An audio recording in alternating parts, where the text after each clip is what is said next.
I press start. And now it works.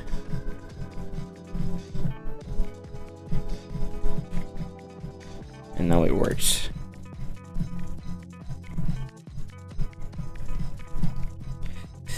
Okay.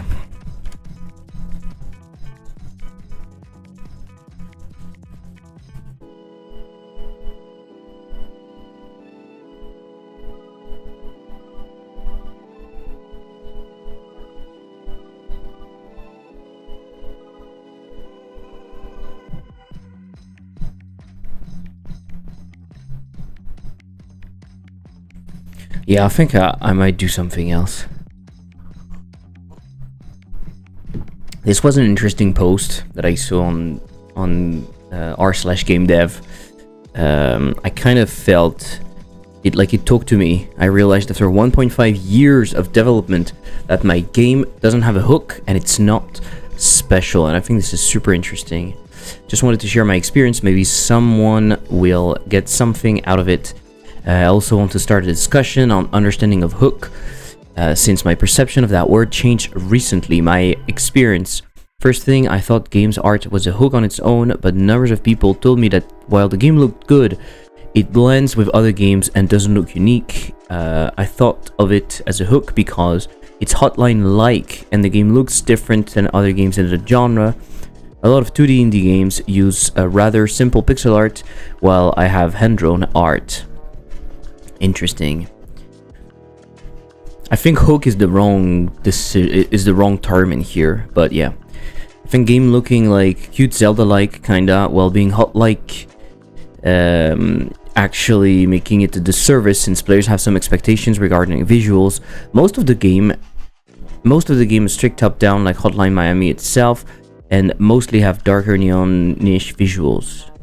Most of the games, it's weirdly written, but okay. The other games have like neonish visuals. On top of that, I realized that I'm probably not competing with most simple pixel art games, low effort slop games, and AI slop games, and instead the real competition is 20% of really good games. Amongst with my game looks just okay. Yeah, I think this is why the numbers often don't matter that much. The numbers, for example. And I've used that number in the past, but like 96% of games will fail. It doesn't matter. It doesn't matter that much, because for the number to matter, we should be able to look at what games were actually made by people that were spending a good amount of time on them, that were capable enough, that had an interesting idea, etc., etc. And out of those games that are failing, most of them are not even trying. It's the harsh truth, but most of them are not even trying. And out of those, some of them are trying, but they were still going to fail from the get-go because of what they are and stuff like that. So the comparison doesn't really hold. And I think this is interesting that they're talking about AI slop and whatever, that they're not competing against that. And that's totally true. Hey Ginger, hey Herrick. So they're competing, if they want to see it as a competition, with other good games that actually did well. I'm messaging from Torp Park. I don't know what this is. Second thing, I thought my game's bullet parrying mechanic, as well as the overall knight versus guns theme, was a hook as well. I understand that, because I thought that with Hyperslice and with Lexispell. I also was told by people that parrying in the game doesn't feel good enough to be considered a hook. Actually, as the development goes, I'm starting to feel like that myself, because parrying mechanic isn't central to the game, it's just part of the gameplay loop. And if I were to remove, the game would change, but not drastically. Okay, I'm not sure what conclusion to make here, but now I'm just trying to make the game as good as it can, so I at least wouldn't be embarrassed by its quality and would be proud of what I've made. About the hook, after realizing that my hooks were not in fact hooks, I started looking at other games and caught myself at thought that what? Well, anyway, let me Let me not read exactly because it's weirdly phrased. UK largest theme park. Nice. Pretty cool. I don't really see strong hooks that pop out in games. I kind of lost the meaning of that word in a way. I used to think of hooks as something specific, but you can point out clearly. Now it feels that it's instead of hooks, it either look for a game with particular fantasy or that are just well made. Yeah, that's exactly what I thought.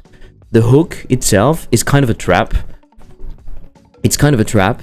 I feel like it's nice to have something a little bit hooky, so you can have like a one sentence pitch that is easy to understand, and maybe you can use that in like short form content and stuff like that.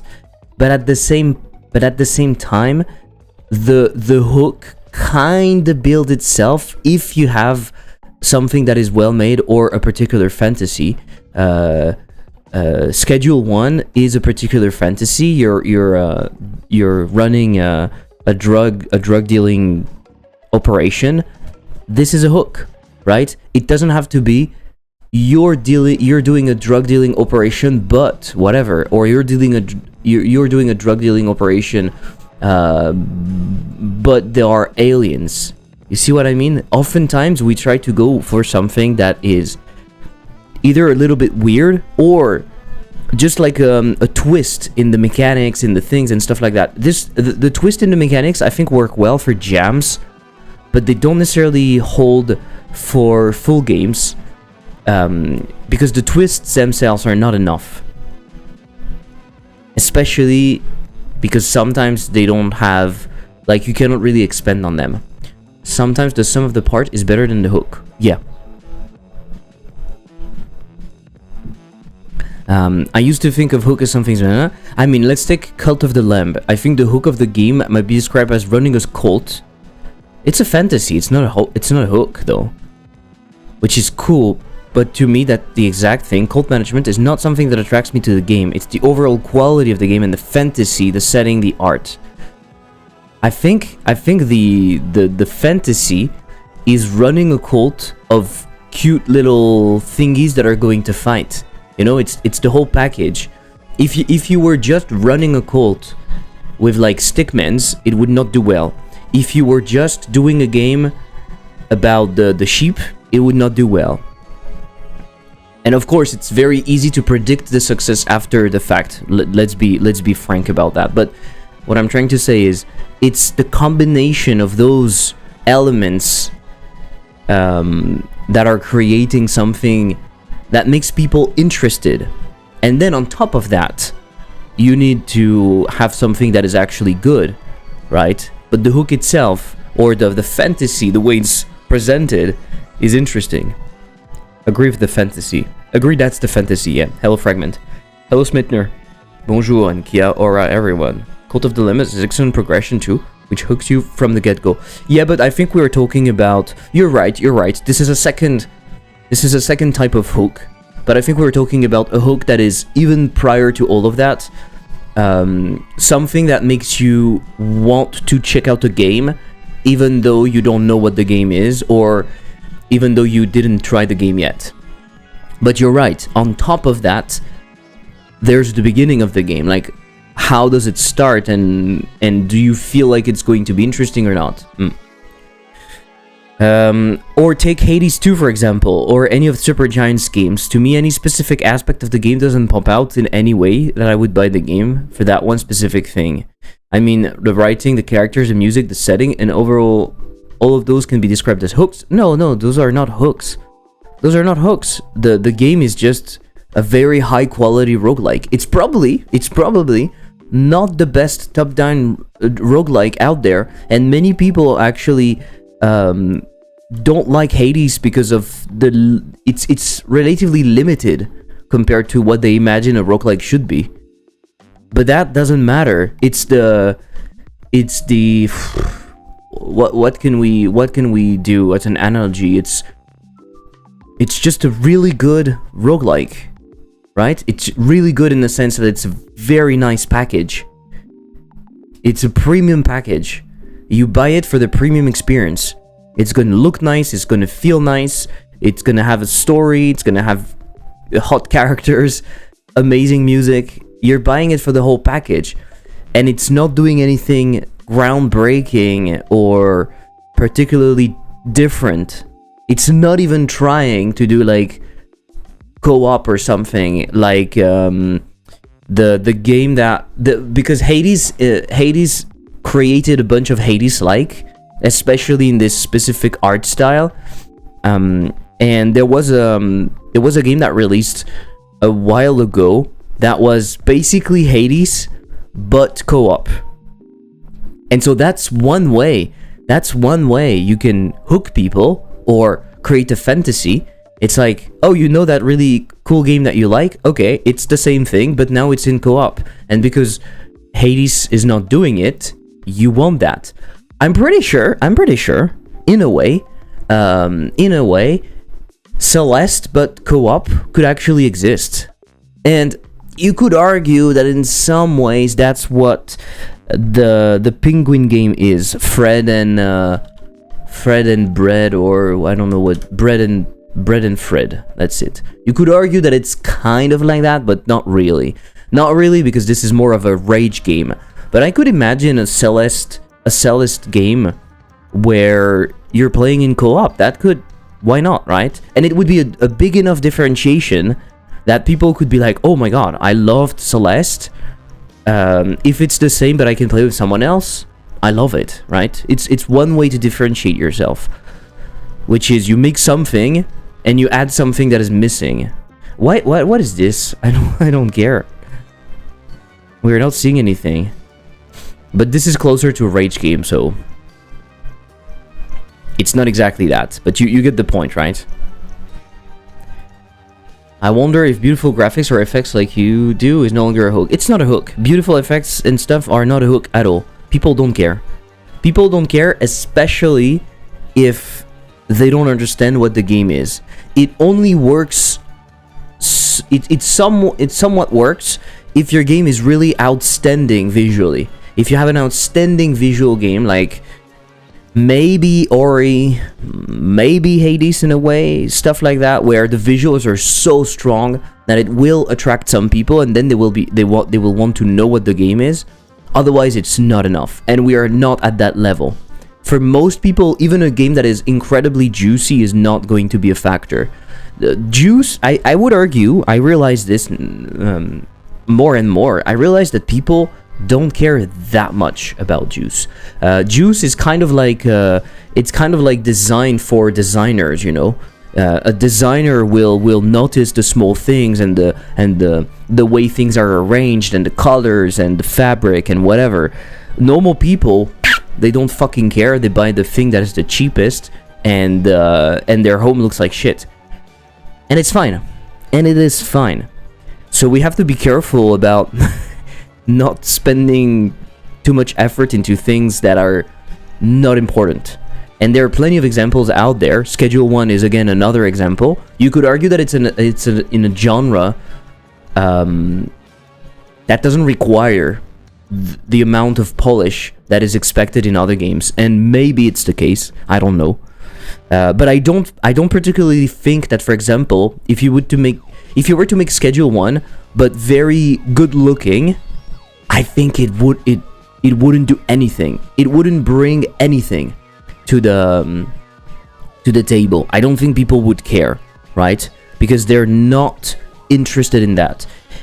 And even in the friend games that we have seen, some of them are polished, some of them are janky as hell, and it doesn't matter.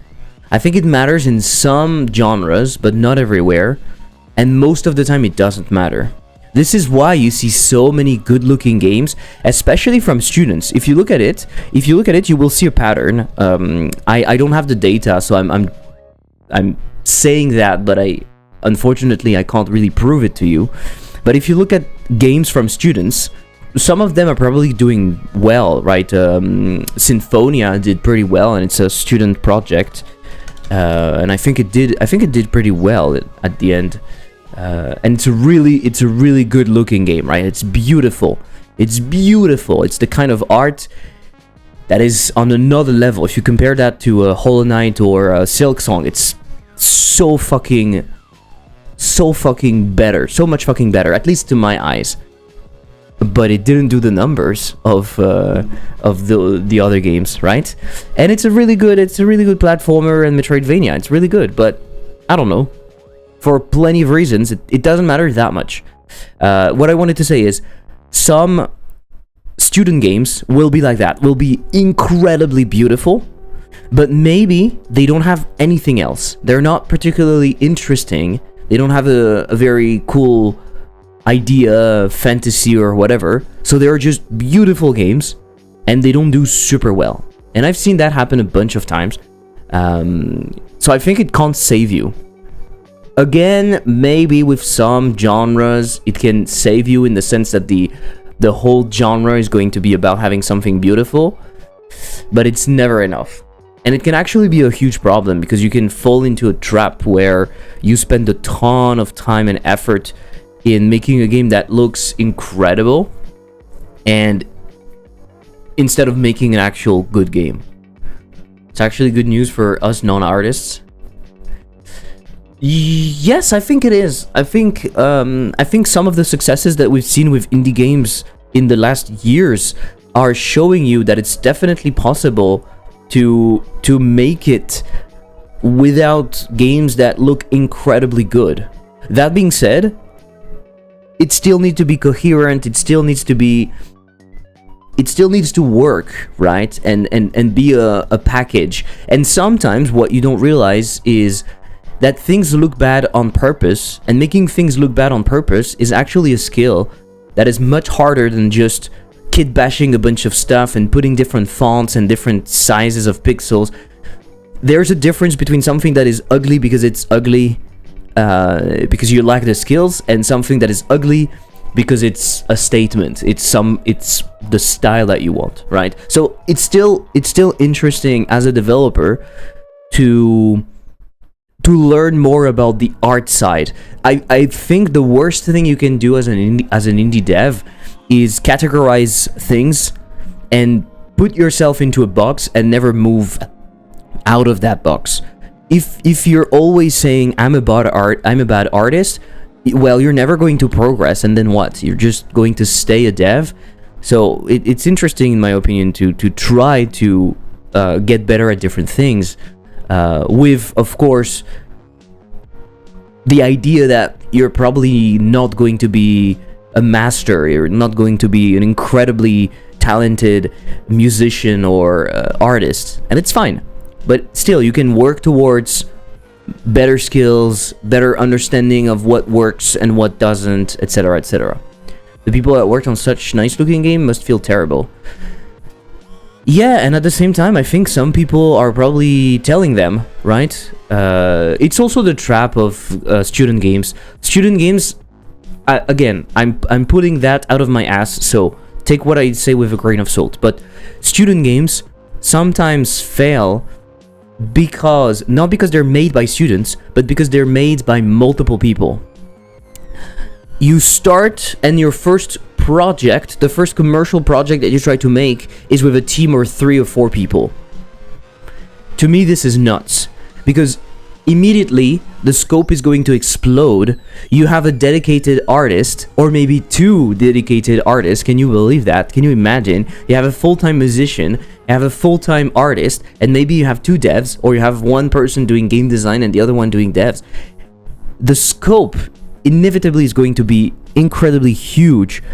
And instead of being something reasonable, if you think about Islanders, the game that Jonas Tyroller made with his colleagues, it was a relatively small scope, or at least visually it doesn't look incredible. It's not like this masterpiece.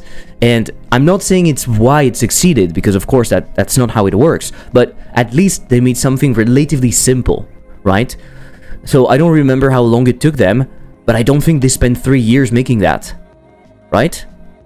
The problem when you are a team, when you are students, is you do everything by the book, right? You've just been told how to do things, so you do things properly. You make a game design document. You make you work a lot on art. You make a beautiful story. You make something very cohesive, and you end up with a huge fucking game that no one really wants.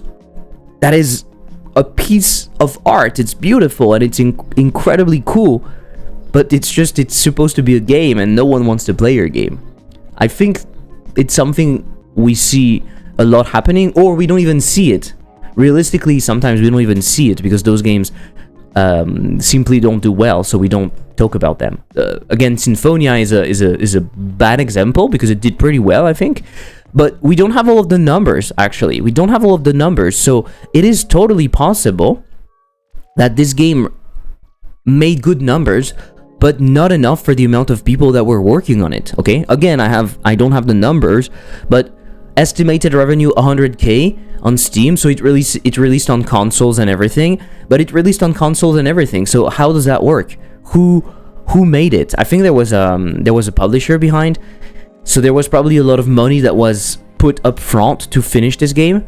It is highly possible that this game was not a commercial success because of the scope, and it would have been a commercial success if it was a smaller game that was less I was going to say pretentious. It's not pretentious. Like, you're not trying to release on all of the consoles, and you're not working on that for years with a huge team and everything. Again, let's go back to that. And the easiest way to make something look good is use color effectively. Yeah. Color, having an idea of color theory, even something pretty simple, it is definitely going to take you from something that looks incredibly ugly to at least something that looks coherent. And I think people often miss that. Having something coherent is better than everything. It can be super simple, it can be badly drawn, but at least if the colors are coherent, it makes sense, right? And it makes it easier for people to digest what you're showing to them. So we were talking about the hooks. Let's go back to the hooks. They used to think that it was something specific, but now they're thinking that it's not. So Cult of the Lamb, Hades 2, we talked about that. The writing, the characters, blah blah blah blah blah. But the musical wouldn't sell my games. Overall quality for sure would. Exactly. So we were saying that Hades 2, or Hades, what you're selling, what is being sold to us is the overall package, the overall quality. It's not one specific thing, as opposed to the other game I was talking about, which is Hades, but in co-op. Setting itself might be a hook for a specific person that likes that kind of setting, but it might as well not be, and just be a part of the game's quality for genres fan.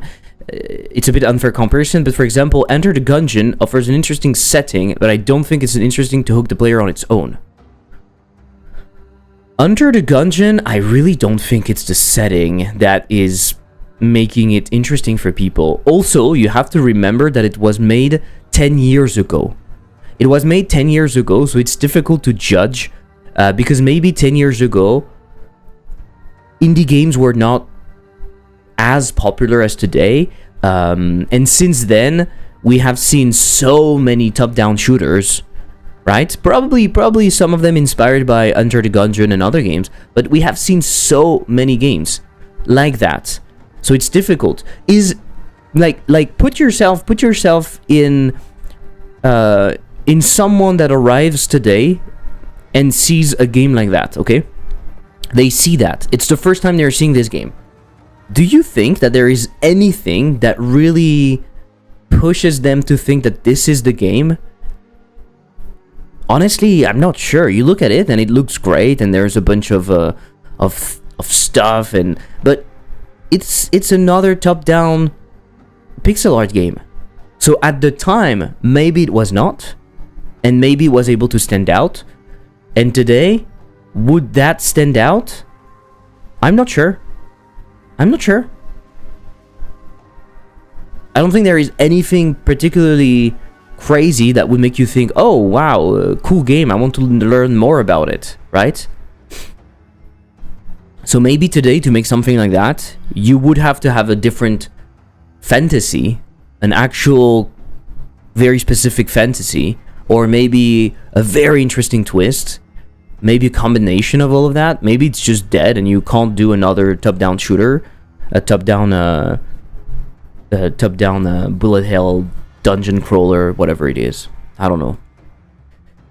What are people saying? I think you're kind of onto something. Hook gets used like it's one weird trick, but for most games I love it's just the whole thing being cohesive and confident.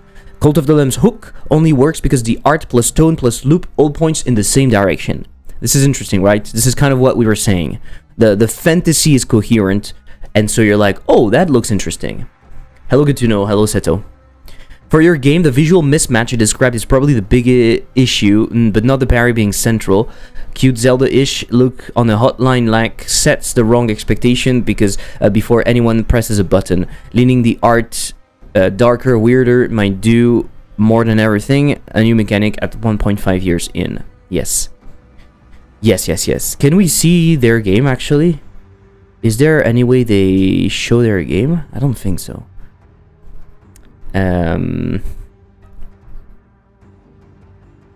Hook isn't a scientific word, it's a vague concept that sometimes apply. A game may have no hook and still succeed through sheer quality, and have many hooks or different hooks for different people. Don't get hung up on the keyword. The real thing that matters is, do you enjoy being in game? That's it. I personally like Hades 2 because I like to outsmart and cheese games and collect things. I go for overpowered builds and try to puzzle out how to get all of the achievements. Meanwhile, my friend loves the endless challenging skill-based hitless runs with all the maximum difficulty sliders on. We both have fun existing in-game. The simplest way to make a game that is fun is finding a fun mechanic early development and build around that. I think this is not true. I don't agree with that because they're confusing something. They're really specifically talking about a gameplay hook, right? They're specifically talking about a gameplay hook. And I think what they were describing in the post in here is more of a visual / fantasy hook. I believe that it's difficult to hook people with a gameplay mechanic. I really believe that most people probably don't try or play a game because they've seen one very specific aspect of the game that was interesting to the game. Like you're not seeing the grappling hook in a game and be like, oh my god, that's super cool, I want to grapple. And this is the mistake that we are making as game devs very, very often. I've made that mistake so many times, and I still default to that very often. The first thing I think about, now it's less true because I forced myself to think differently, but I used to think gameplay first. I used to think, what is the mechanic? What is the central mechanic? The problem is that it's not necessarily super interesting. You really have to build a lot of stuff around that.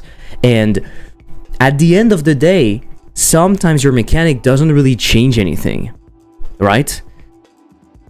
And it's really about the rest of the game.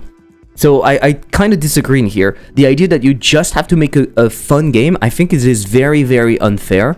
Because it can be super hard to convey that your game is fun if you don't have something interesting about it. If you don't have visuals or hooks, if you want to say it, but fantasy that is telling you this is going to be an interesting game. React on some Reddit post, YouTube video incoming. Yeah, I think I'm going to post it on the Clips channel. But we were talking about this person that realized after 1.5 years in development that their game don't have a hook. And I wanted to look at that because I think it's interesting. Okay, let's see if we have another comment. Your game totally has a hook. The trailer looks fun. It gets running. Your sword collects. I think this is the problem. They're deciding. They're explaining that the gameplay hook is there, but I think it doesn't matter that much. It's hard to say. When you look at Battletro, people don't really look at the gameplay itself. They find the game interesting because we're telling them it's playing poker, but you break the rules. You see what I mean? It's not the gameplay itself. It doesn't really matter how you interact and what happens and if you have jokers or other things. It's not what matters. And I feel like it's it's probably this for many, many games out there. Be careful of terminology like hook, because the underlying definition is pretty slippery. To some, it might refer to some mechanic, exactly, that would grab attention and give someone a reason to play your game, while others might be thinking out mechanics that are more focused on making sure players keep playing once they do. No, this would be retention. This would be retention. The hook is what grabs you. It's not the retention. But anyway, I'm not a game designer. I'm not sure I have better frameworks to start from. But take some time to think about the top 5 things about your game that you think are the bulk of the fun. Then look at those and figure out if any of those are compelling that a player is likely to poke their friends about it. So if we take an example, the game I'm making, I hope that the fantasy, the incremental, I hope that the fantasy, and that's kind of why I've decided to go with the 3D one, because I feel like for many people it will resonate and they will be intrigued, and this is half the battle is won if I manage to do that compared to other games. With Hyperslice, a game where you are the weapon, or like where you are the dash or whatever, people don't fucking care, and they see the visuals. While they look cool, again, they're very generic with the neon aesthetic and stuff. I think they don't fucking care, which is something I'm afraid with the incremental game, because I'm afraid that the PSX dark aesthetic is going to be too similar to other things that we have seen in the past, and it's just, we have seen that too many times. But maybe not, and I think I have some tricks that can make it work. But the sentence, something like a 3D horror incremental game about processing meat into sausage or something like that, right? I don't have the exact sentence, but I think it's catchy enough to make you interested. I don't know what berry is. Let's look at how they're describing it. Look, a juicy first-person incremental game about growing berries and tossing them into an ominous hole. I think this is enough to pique your interest.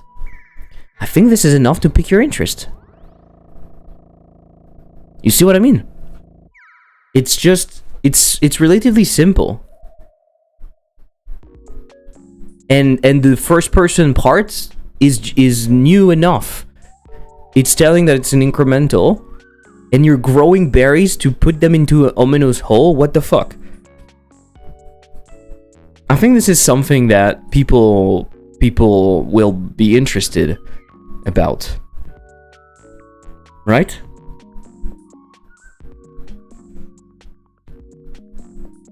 I feel like some games don't need any hook, but only if it's a new trend genre. After Slay the Spire hit big, a ton of games with similar to Slay the Spire were created, and some of them sold well. What's their hook? They're similar to Slay the Spire, and people wanted more of that, I think. Then this type of deck builder roguelike gets saturated more and more with the same, and then people want more new stuff. That is where the hook comes in, so that your game does differentiate from the others. The hook can be anything: visual, humor, story, mechanics, gameplay, feel, world building.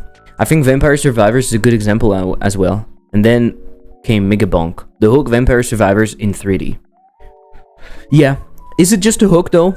Is it just a hook? I think hook is very a bad word because it's too restrictive. It's more... Fantasy is also a bad word because it doesn't really convey what we're talking about. It's more of a vibe, you know, or setting, or... It makes you interested. Vampire Survivors, but in 3D, I think it makes you interested.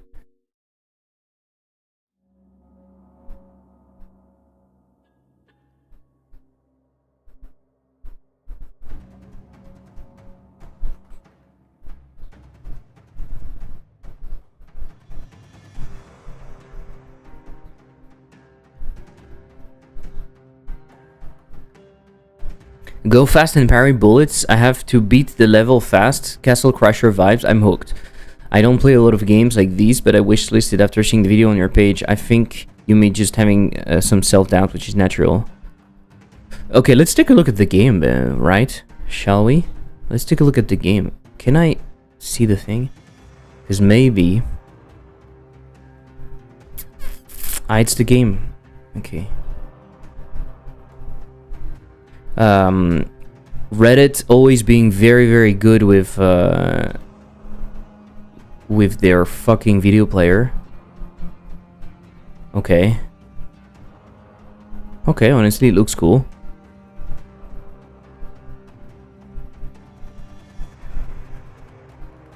I see. You see?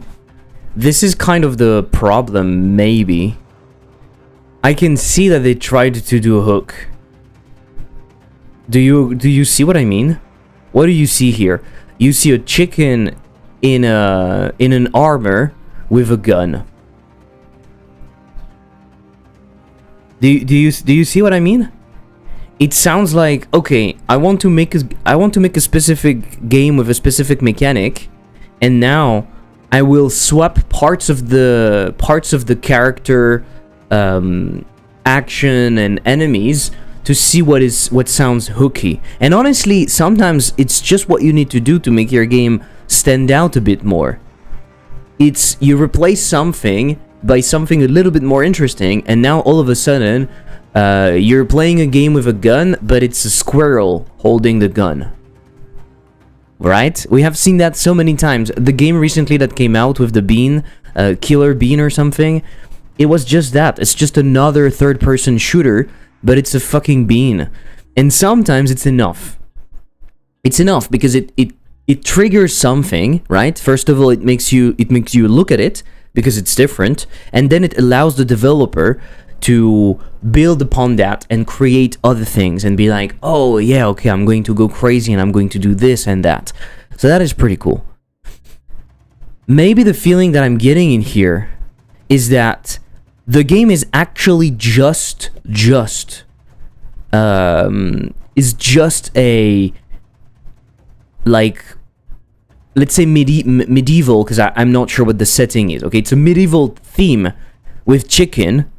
Okay, that already sounds a little bit like you're trying a hook, and then you're adding a gun onto that. And why are you adding a gun? You're adding a gun because you feel like it's going to make you different. But realistically, to stay in the theme, it could be an arrow. It could be a bow and arrow. You see what I mean?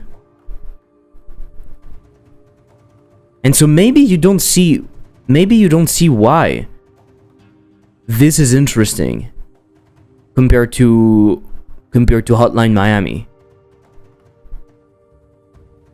But it is kind of cool. It reminds me of the game. If you have it, I would love to know, because it gives me the same vibe with the blood and everything. Blood and Mead, is that it?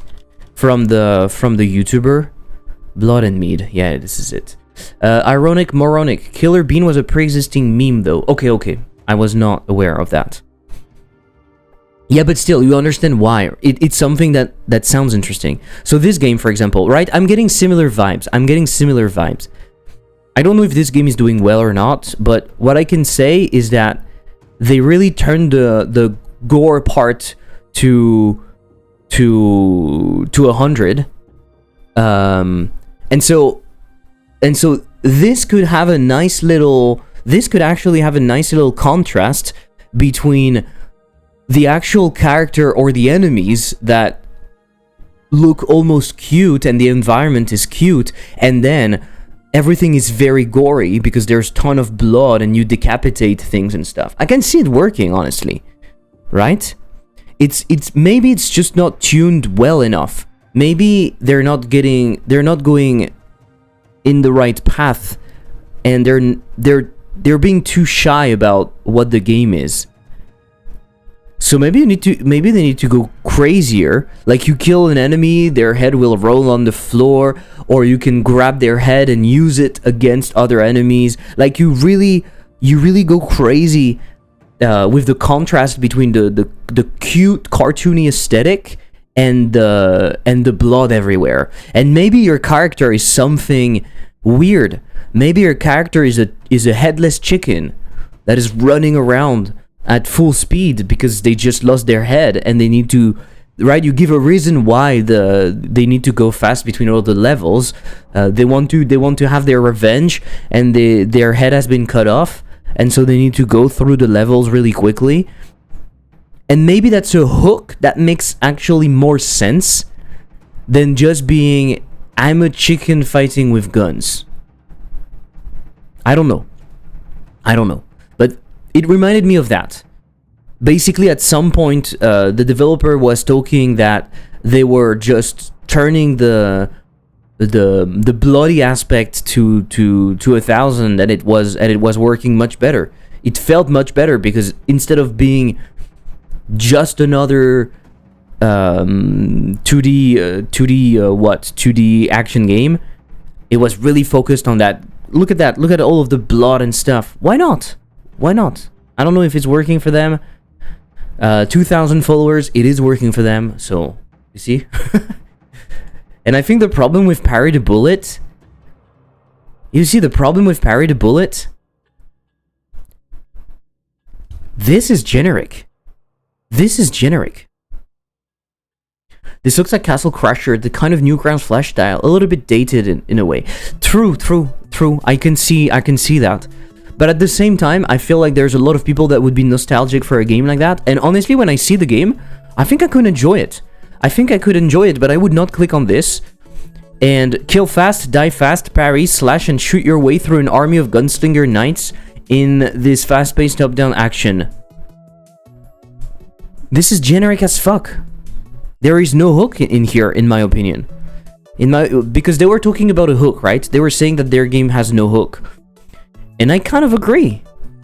It is not special, but it's not that far from being special, I would say.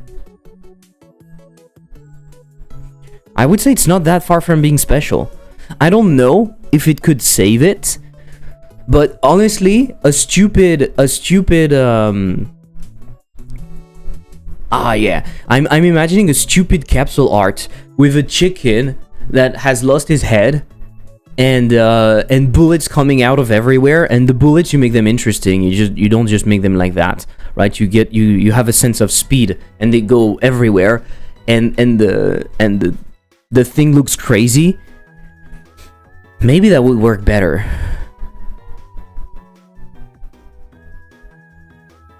And you can keep the bullets, why not? But it's just... It's a shame, because honestly, it looks super good. And I can see a very good contrast between that cute aesthetic and a very bloody environment.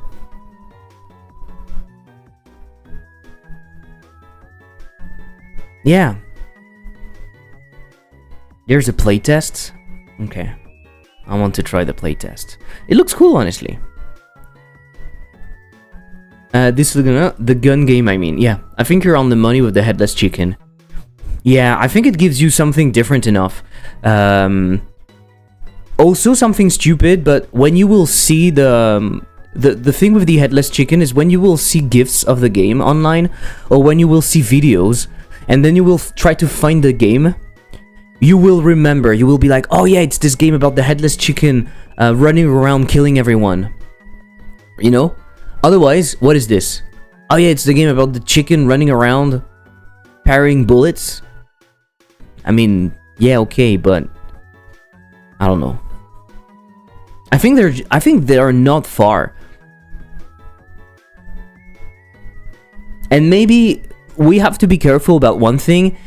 Having ideas like that where you change something and you think that it's going to change the whole game, those are very easy ideas, and it doesn't necessarily translate into something that works well. It's totally possible that no one would care about the headless chicken and stuff. Sometimes it feels good just because it's different. But honestly, the game is already getting there, right? Is already going in that kind of gruesome aesthetic. Like, look, you can stomp on them.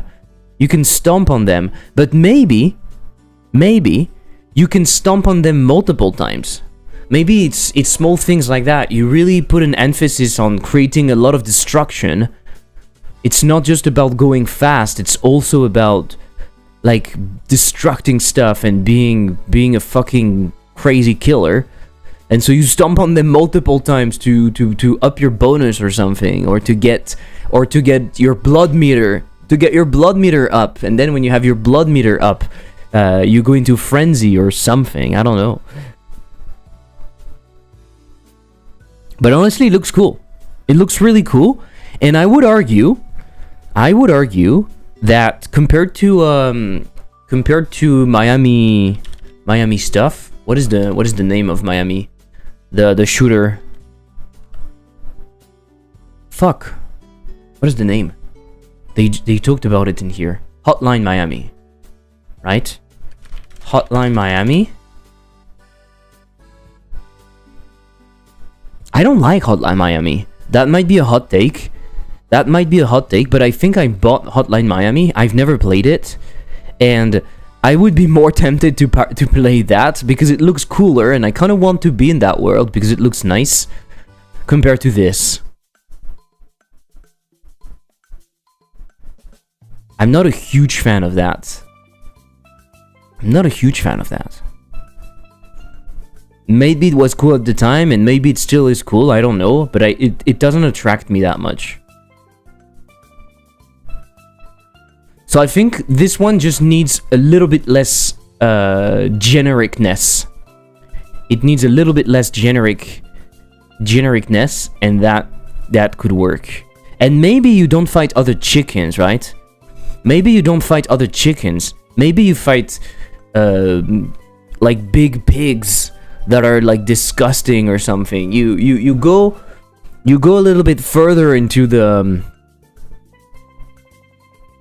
horrible aesthetic, like, you know, you try to find animals that you can make look very bad.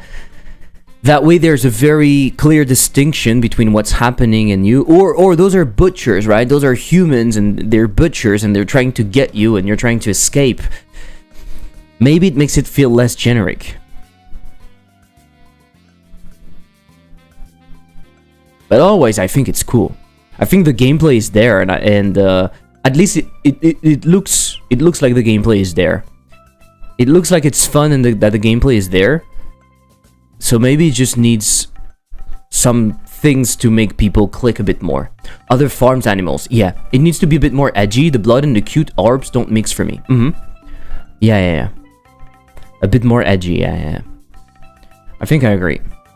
Alright, that was interesting. And the game page is very good. Parry and improvise, kill with style.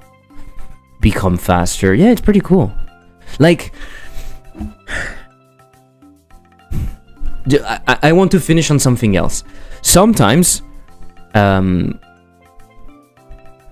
feel like turning the game from something that is generic to something that is a bit more iconic, should I say, is not that hard. Imagine, I talked about stomping enemies earlier multiple times. Why did I think about that? Because in GTA, that was a thing, right? Remember in GTA Vice City or San Andreas that you could like stomp people multiple times and it would give you more money? That is crazy. People remember that. At the time, it was horrible, and parents that were seeing that were horrified. So this is cool. You're reminded of that. You will remember it. I can imagine another thing. Why not give you the ability to surf on enemies, right? And when you surf on enemies, maybe you lose a bit of steering capability, but you go faster for a while, and you can steer on them a little bit more. Like, play around with those mechanics. Play around with the gory aesthetic, and go a little bit further. You grab their head and you can throw it against other people. You can stomp on them to increase the blood meter, and you can slide on them, leaving a trail of blood, and you can slide on them to deal damage to other enemies and stuff. You know, and that way you go a bit further in your in what makes your game different, in the theme of your game. But on top of that, you also have now different mechanics.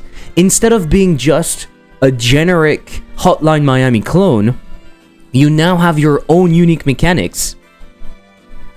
which are described in very fun sentences, such as freaking surfing on bodies with your headless chicken. That's kind of fun, no? Your headless chicken spraying blood everywhere, and you have to kill enemies gorily to not run out of blood, something like that. Yes, yes, yes. Totally. Hello, Ferda. I can't play that. It's DMCA'd. I can't play that, sorry. I think Jackal might be a good example. I don't think this game did very, very well. I mean, it did pretty well. But Jackal is a good example of a game that... it looks good, right? It looks more... But it plays heavily on, like, the bloody aesthetic. Look at how bloody it gets. Right? You can play around that. You can play around that in this game. And you're turning a village into a village that is full of gore everywhere. That works well. That works well, in my opinion. And you have like glory kills or something. When you are at a very high level of blood, you kill someone and you unlock a glory kill, and it slashes them in half or something. I want to see the version of the game that is turned to like 1000%, you know? You take the knob and you do... I want to see that, and I think that would be super cool. That would be super cool. I think it's also what the Binding of Isaac did a little bit, no? The Binding... not spoiler alert at all, but disclaimer, I didn't play the game. But Binding of Isaac is playing around that idea that everything looks a little bit bad, right? Everything is like, ugh. And at the same time, it's cartoony aesthetic, right? Are you giving feedback? Well, we were reading an article, a Reddit post from someone that was saying that their game didn't look, they didn't have a hook, and so we read the thing. We were discussing hook and stuff, and then I looked at the game, and I started realizing that I think they're not too far from having something that has a real hook, or at least is impactful when you see it. Curb stomping enemies into the environment and spikes and stuff. Exactly. Yes. You just find fun ways to kill stuff. You max out on your blood and you get a screaming head made out of blood power-up. Binding of Isaac is like the game as Castle Crasher. It's new grounds, edgy and gross. That's appealing. Totally. And again, I think the contrast between this cute aesthetic, this cute art style that looks really good. Again, I insist, but it looks really good. I want to play that game. I want to play it. But maybe tell me why I need to play it. Tell me why it's different, and maybe it's not different enough right now.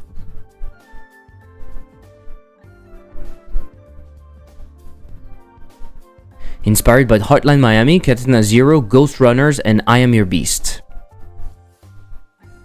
We can feel the inspiration. But I think you have to find stuff that is more you. Parried Bullet, first game. And it's releasing in November. They have time. They have time to make those modifications. Honestly, they can draw another type of enemy just to have a taste, right? Also, the enemies are similar all the time. I think that's a little bit of a problem. They need a bunch of... It looks like it's going to be the same thing over and over again. So they need some different enemies. But yeah. I like the Cult of the Lamb inspired art style. Yeah. I think the art style is really good. It just needs to be more, right? Do you have any other suggestion, Ferda? I will definitely put that on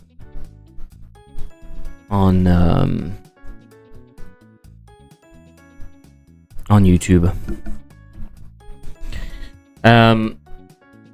Just play if you have something you like. Okay, well, I'm continuing while we're playing then.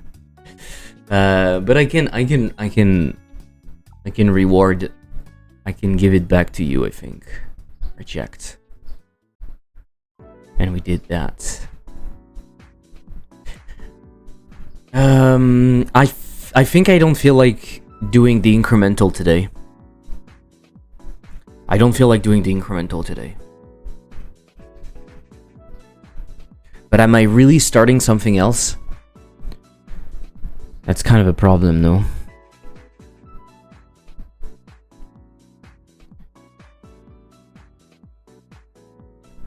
Do you reuse systems from your old games? I rarely do games that are similar, so yes and no. I reuse what I have that is similar, but otherwise no, because they're very different. My first game was a local multiplayer game. My second game was a roguelike action arena game. My third was a word game. I'm working on a horror game in 3D with O.B.O.L right now, and I'm prototyping a 3D incremental game. So they have very little in common. The only thing I have in this game that is kind of the same as other games is the first-person controller is the same as a bunch of stuff that I've done, and some of the interaction system is the same. But other than that, they're so different. So yeah, sometimes the settings or like some small things, but it's not a lot. I don't think there are a lot of indies out there that reuse a lot of stuff unless they make the exact same game. But yeah.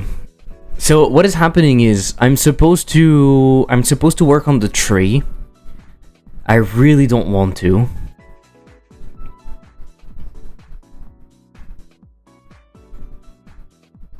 I really don't want to. So I'm very tempted to like prototype something stupid today. I don't know how good it is though. I don't know if it's a good idea.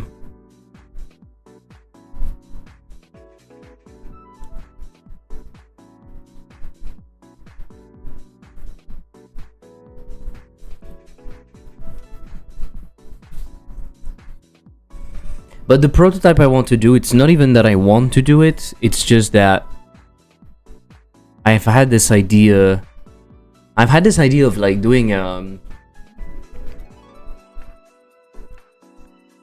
you know those games. I feel like the problem is there are so many games out there that are like that, but those games where you rotate around, like Super Hexagon but in 3D. It probably exists, right? It probably exists, so it's nothing crazy innovative. The only thing that I found fun in my idea is that you can go as fast as you want. There's no upper limit. I wanted to try this stupid idea that there's no upper limit. So removing this restriction allows players to go really, really fast if they want to, but then it becomes what kills them. And I thought this was interesting because I'm pretty sure it can give you, I don't know, it can force you into trying to play different ways, but I don't know if it's that interesting, you know. I don't know if it's that interesting. And theoretically, it's simple to make because it's just something that. But is it worth it? I want to do that because I don't want to work on the incremental right now, and so I still want to do something. And the other things that I have to do are like just not fun. It's what I should be doing, but I don't really want to do those things. No, let's not do that. Let's do it like this. So you imagine you have a thing, right? You are a little square at the bottom, a little thumb thing, and you have obstacles, right?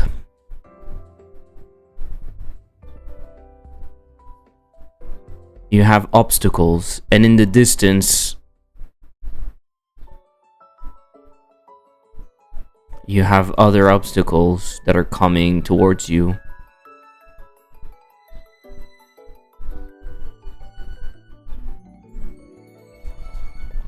And so what you just need to do is to you go right there, right, in the cylinder, and you need to rotate, and you can basically, you decide how fast you go. If you don't press anything, you don't go very fast, I guess. And then what you can do is you can press a button to go fast.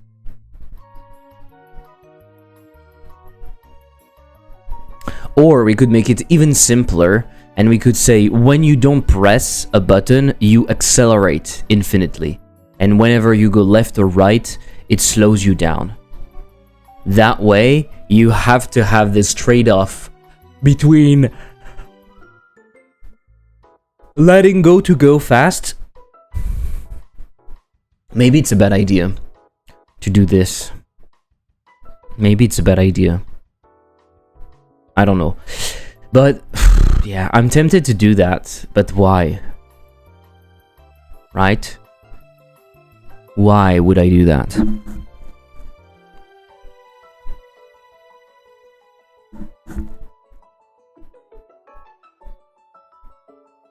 Like, is it a good idea? I don't think so. Is it interesting? I don't think so. I also think that it exists. I think it exists. Super Hexagon 3D. No?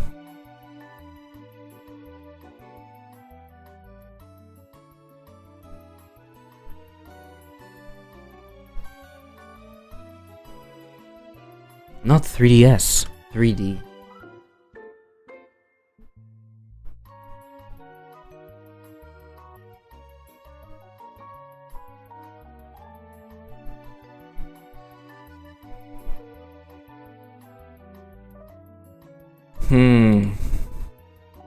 I'm pretty sure someone did something like that, right?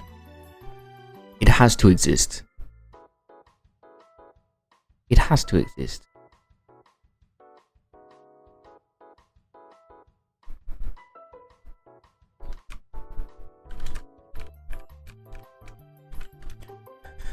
It has to exist.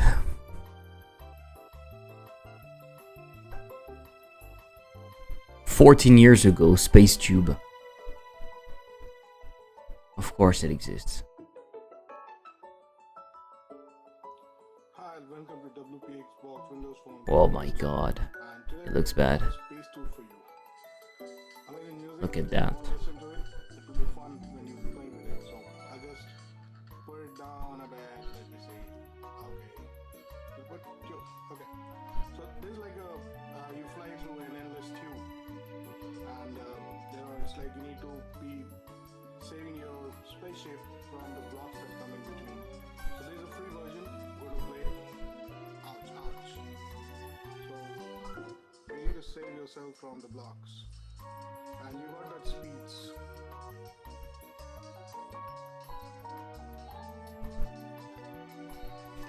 Okay, that looks really bad though.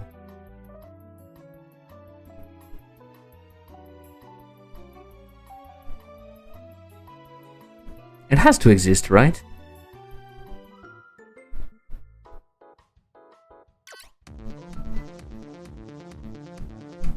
Look at that.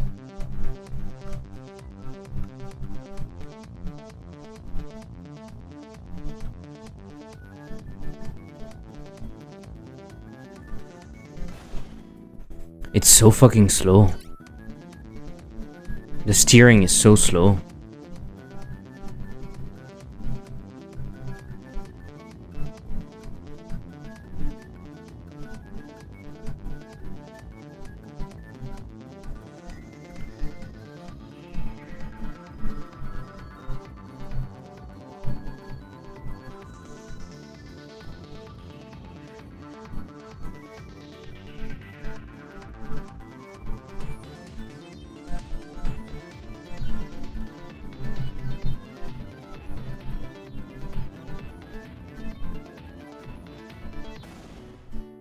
This reminds me of a game I jammed on Android back in the day. Maybe it's the one that we saw earlier.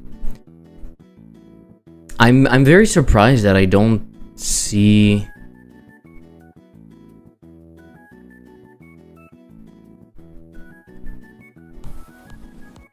Like, I don't know. I'm pretty sure the idea that I had exists. I just don't know where and how. But it has to exist. But that would be stupid, right? That would be really stupid doing that.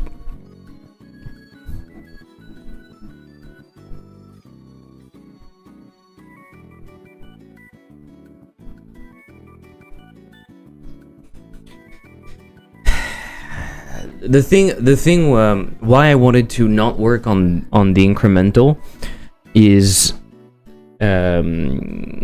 that I was stagnating a little bit and I wanted to avoid killing the motivation. I wanted to avoid killing the motivation, and so I felt like taking a little break from it, coming back fresh would be a good idea, but I don't know. And honestly, the other things I have to do are just... I just don't want to do them, you know? I have zero energy after this break. After the hot stuff. Zero energy.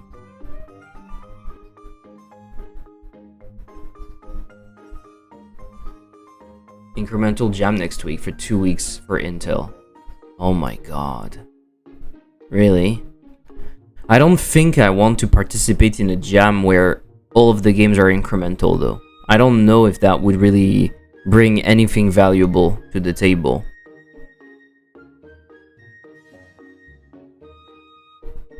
Apart from demoralizing me because everyone is doing an incremental.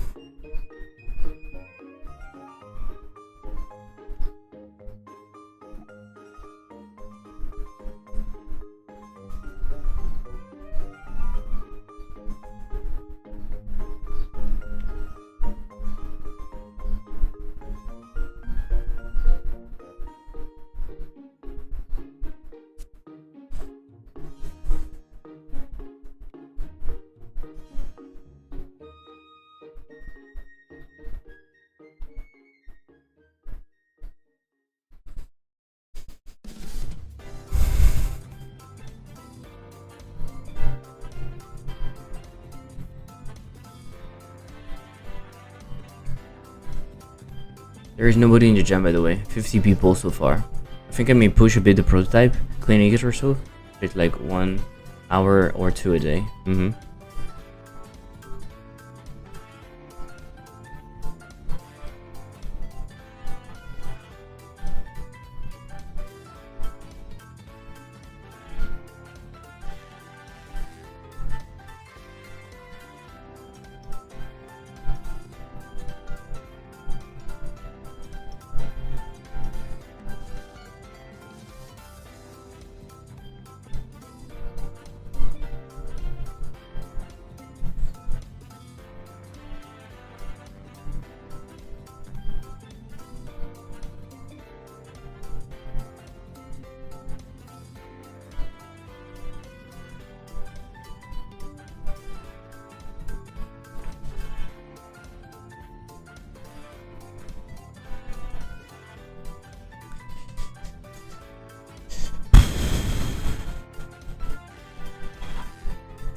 I don't know. I don't know what I'm doing.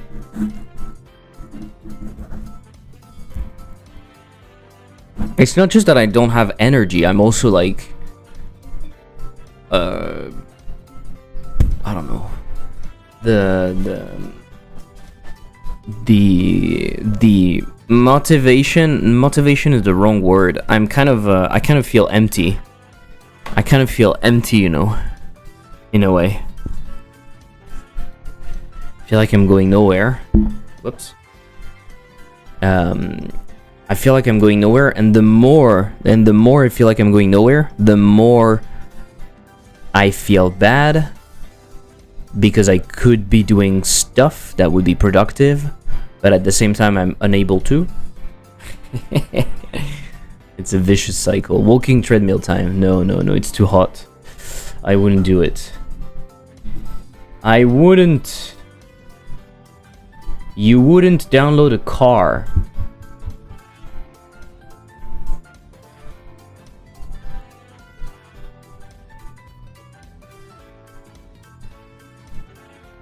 I've made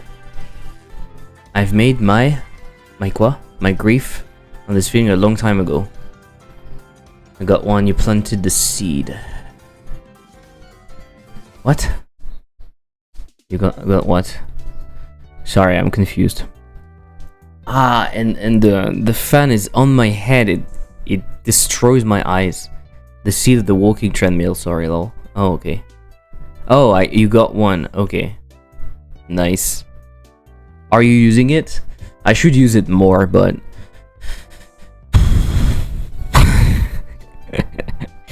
my brain just doesn't do anything.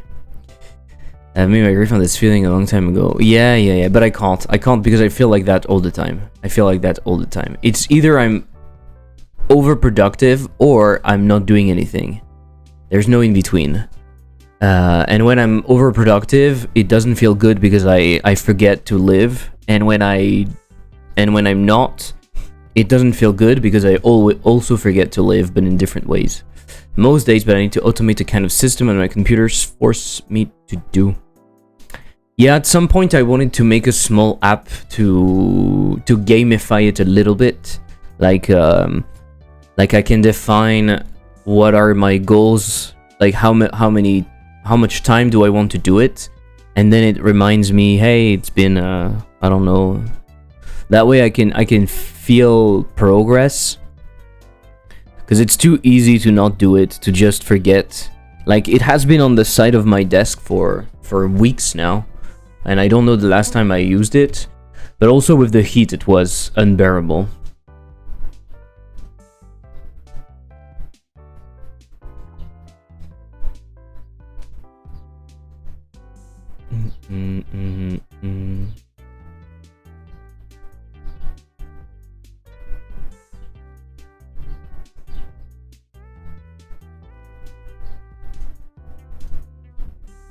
That looks cool. Wow, I'm more than demotivated right now. I feel I feel, I don't know the word, but I feel so bad. Been a month I think I didn't touch no blink allowed. Okay. Sometimes it's good being away for a while. Sometimes it's cool being away for a while because you feel like you want to go back. I feel you, dude. Having a similar work ethic of self-forced crunch, deep valleys of despair. I've recently figured out a nice morning and evening routine which helps me stay grounded and consistent. I'm suspecting it's not a question of I'm suspecting more and more that it's not a question of a routine. I'm suspecting a little thing in my brain. To be honest. Not that I want to find an excuse, but it's just I've spent years trying to fight things, and I think I'm realizing that I might be fighting something that I cannot fight that way. So it's just counterproductive, and I'm just being overly hard with myself for no reason. Harsh with myself.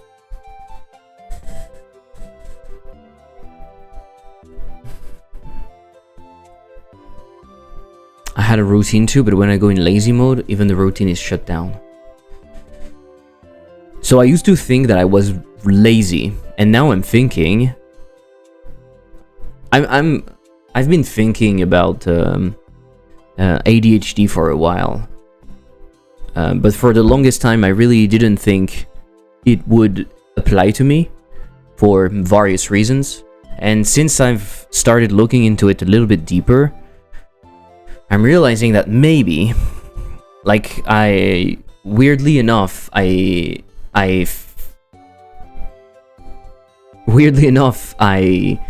tick a lot of boxes. And so yeah. So I've tried like routine, I've tried a bunch of things. Inevitably it fails.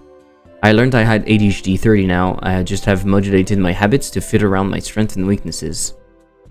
Everything made sense in retrospect. That's kind of what I'm going through, possibly. Like, I didn't talk about that to a psychologist or something. I would love to go. It's a little bit too expensive right now. But yeah, when I look at my life through that lens, it explains a lot of stuff. And the valley of despair that you talked about, and then the crunch, for example, is one of them. But the crunch is, in a way, when I'm crunching, and I'm sometimes not even feeling the crunch. I'm just in the zone, but I forget everything else. That's the problem. I say lazy, but it's more a rest period. I don't rest, for example. I don't rest because I always feel guilty. I feel guilty. So, for example, right now, what is happening right now is that I'm frozen. Right now, I'm frozen. So I launched the stream because I was like, yeah, that's what I'm supposed to do. But I was already not sure that I was going to do the incremental. So there's the incremental that I have to do. I have to work on it. I have to make progress. And I have to make progress because possibly this is a game that will make money, and I need that. I need to work on O.B.O.L because we have some tasks to do. The things that I need to do right now are horrible. I don't want to. At least this is how I feel. I have a bunch of updates I would like to do on other games. It's not the priority, but at the same time, if I don't do it, I will never do it. So I don't know.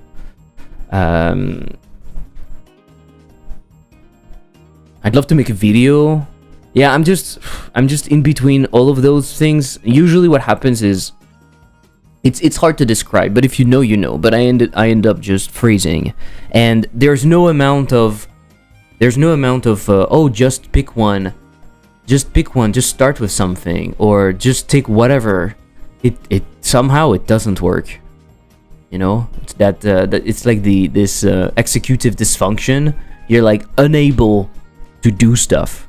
It's not that you're too lazy, it's not that you don't want to, you want to, because when you're procrastinating, you feel extremely bad. And yet, you're stuck in that limbo where you can't do anything, but you're not appreciating the fact that you can't do anything. It's not like a vacation or anything. Yep, that's me. I love to work, it's the jam. Yeah, but that's kind of a problem because inevitably if you spend all of your time working, it's at the expense of something else, right? And so for me, I realized that it's at the expense of some of my friendships and my health. I used to be very active and I'm not anymore, but like not at all. It's impressive how inactive I am. But it feels almost impossible. The amount of energy required. And it's not really energy, you know? It's kind of it's that thing that drives you and that makes you do the thing. It's just not there. So it feels like I have to force myself. I constantly have to force myself. Even doing the things I love, I have to force myself. That is also something that's very weird. Even the hobbies, I have to force myself. There is nothing that is easy to do. It's always a task. Everything is a task. No matter if it's sending a message to a friend or visiting someone or creating a new system or hiking a mountain, it is a task. And a task is a task, so it's kind of the same as another task.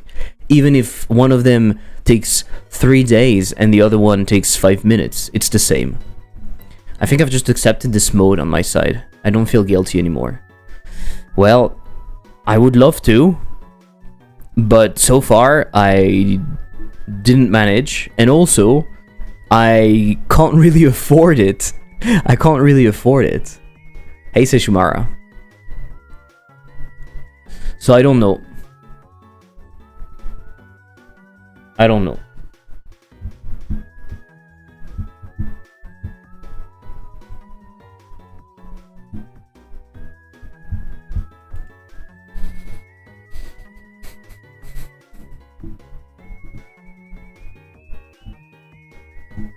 I have the privilege to not care about money yet. Okay, you know what? I'm doing some icons. At least I don't do anything. The only issue... oh no! The issue is that I think I don't want to stay with those icons. I think I won't like those. Those very sharp icons, I'm not sure I like them. So, is it a good idea for me to go there?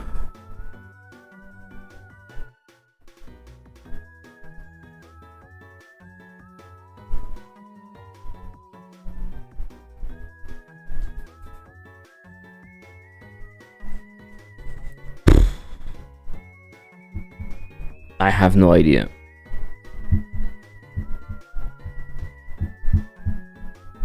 It's like the momentum left me completely.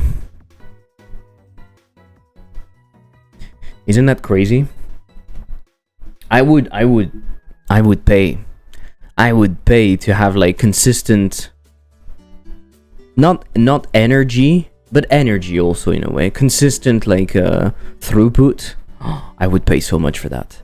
I've accepted the idea to make things that I will throw away too. Fair enough, fair enough. But I know myself, I won't throw it away. I will just force myself into that, and then I will hate it for the entire rest of the period. That's the problem.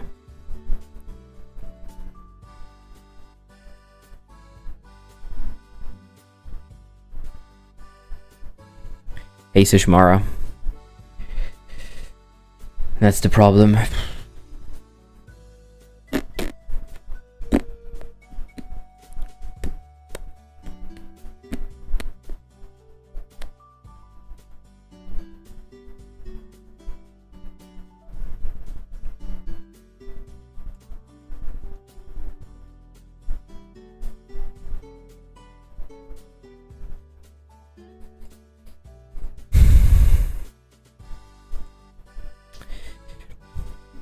Do you have an example of a skill tree that looks good?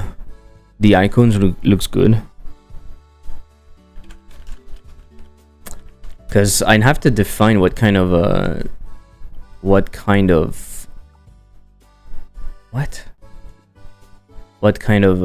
style I want. I'm not so sure.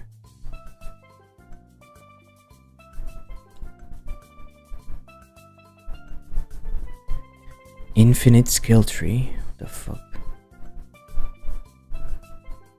Shelldiver is always the ref on my side. Yeah, true. That's what I looked at the other day.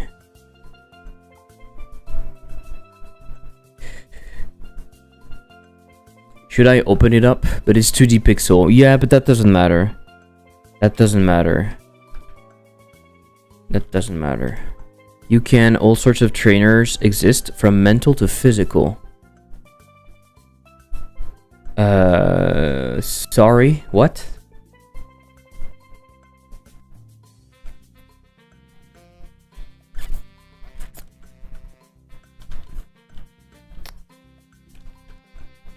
What are you talking about? Pay money to get productivity states. I don't think so. When you arrived, I was talking about the fact that I take what I'm saying with a grain of salt. I'm not diagnosed or anything, but I'm suspecting more and more some form of ADHD or something like that. And I think that's the problem. Throughout my entire life, I have done productivity stuff, habits. I have done so many different things. Some of them worked for a while, but I think realistically they didn't work. They only worked because I was on a high phase, in a high state, and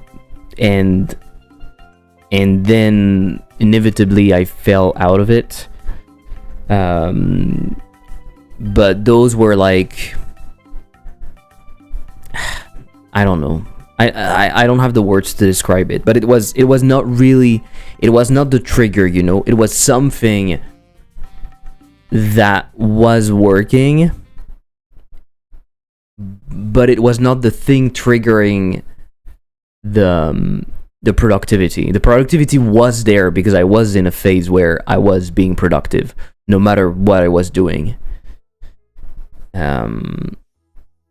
And I feel like for the longest time I've been able to mask somehow. I think it helped also in the past because I had a job and I had school, so this was kind of forcing me to have a routine and stuff. I was not able to do whatever, and it just disappeared more and more as I continued working on my own, because there is nothing preventing me, right? So when I'm in a low state, I'm just in a low state, and I have to, and I'm the only one that is able to change that, but I'm not.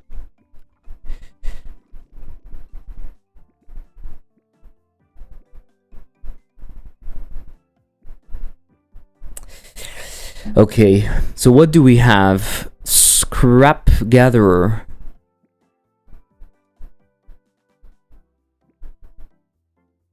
It's interesting that some of the increase the pickup magnet range by 25%.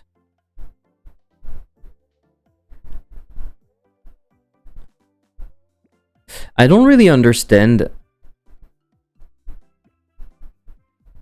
I don't really understand how it's done here.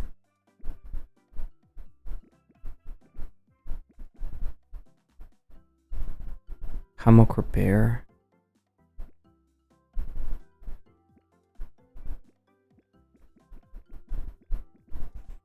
So I couldn't have a lot. Arrow. Yeah.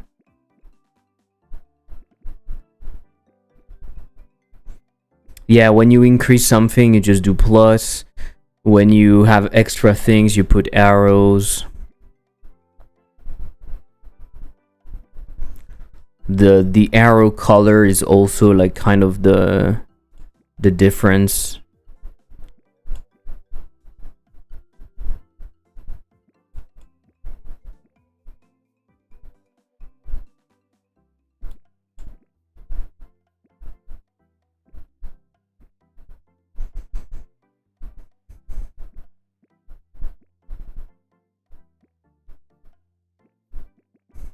So how is it created?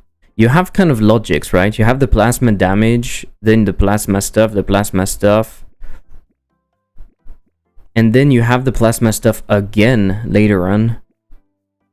So you lose it for a second, but you kind of have a logic, right? This is like damage, this is like time related, this is like bubble related, and this is like loot related. And then in here, it's resource related. I've worked non-stop the last 2 weeks, but today the beta test version of my game is out just for Discord. Need to relax. Yeah, congrats. You need to. That's true. Oxygen regen speed. Bubble tank.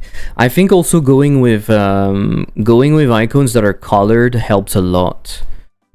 I have monochrome icons for now. I don't think it's a good idea.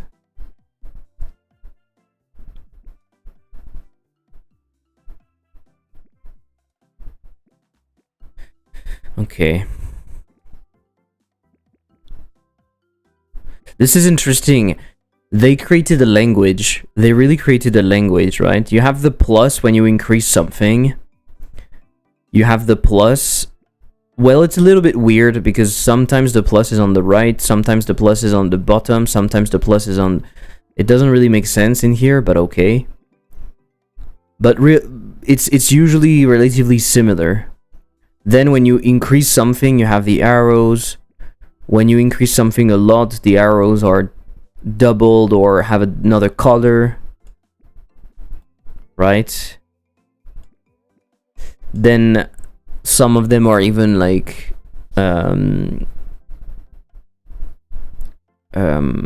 multicolored.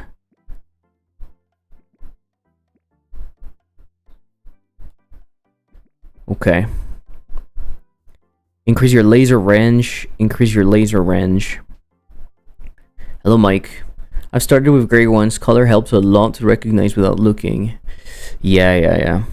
Plasma damage.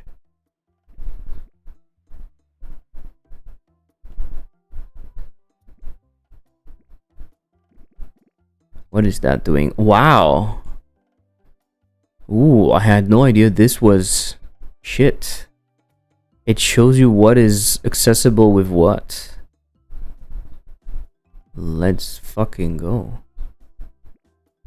Interesting. You can see that the background is a shader, and you can see that the scaling is moving weirdly, probably because it's changing the scale from top left. Yeah, it's changing the scale from top left, I guess. The zoom is also well made because it zooms where your mouse is. I would need to do that at some point, but right now it doesn't matter.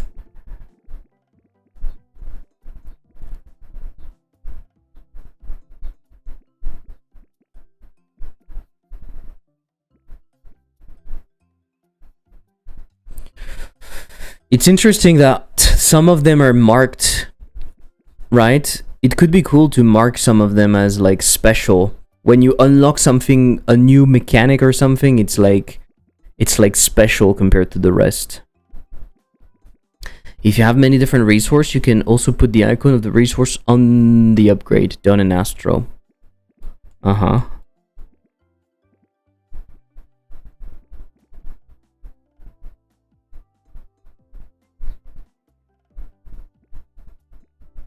They also have colors for everything, so the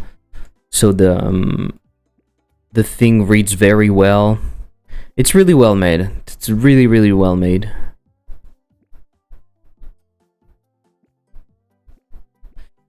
It is really well made. If I remember well, even the framing is different before buying on the special one. Circular. Oh, it's circular before you buy it? You talking about Stealing Winning Cat Simulator Deluxe Online? No. Do you think I can try a new one? New game confirm? Yes. Maybe on the trailer you'll see some. I just restart the game. That one is really well made.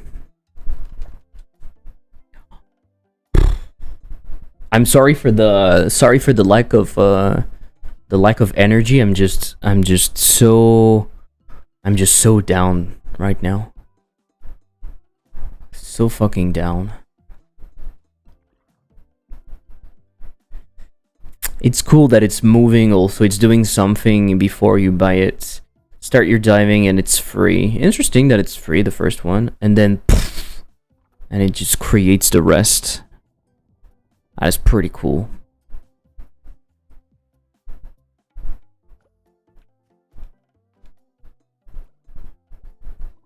They spend a lot of effort making everything like really good.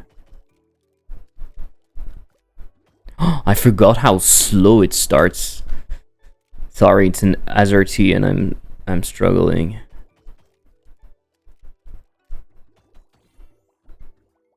I can't even get that yet, right? A circle inside the framing, it's still the same. I know there's just a circle in the rainbow. Okay, okay. Full. And I'm going to die. Ah, no. Drink, quack, quack, quank, brink, shwop. Ring. Oh, yeah.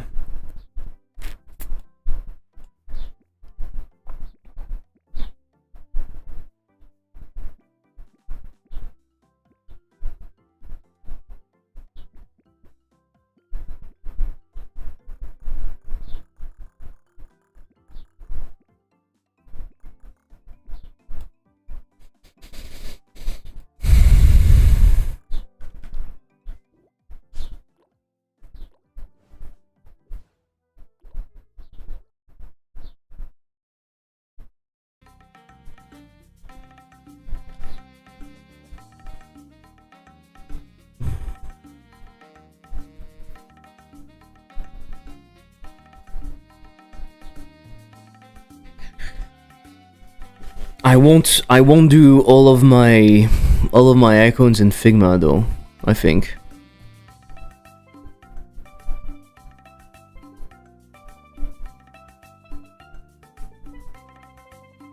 I don't think I'm ready to make all of the icons in Figma.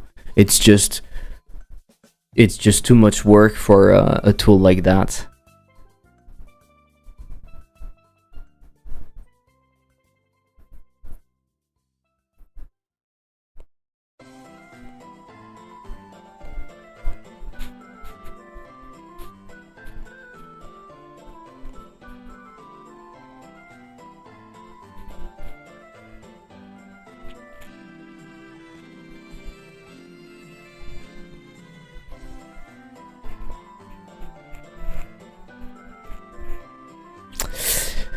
I'm that close to abandon.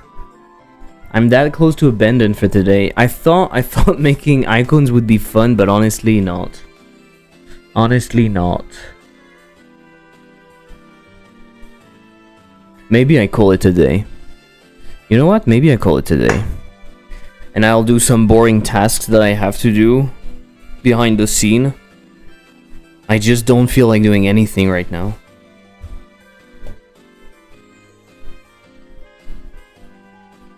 We need silly linguini for inspo.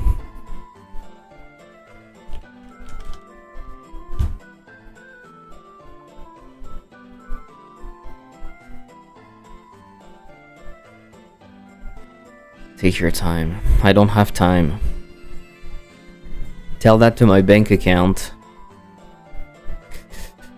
Did you make the game, Mike?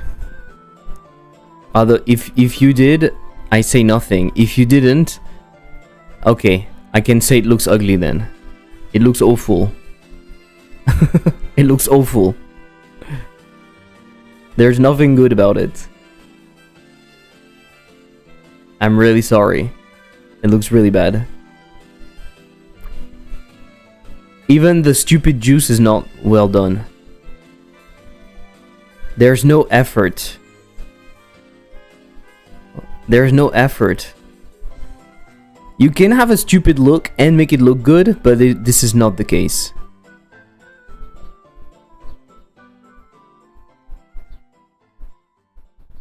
It's awful.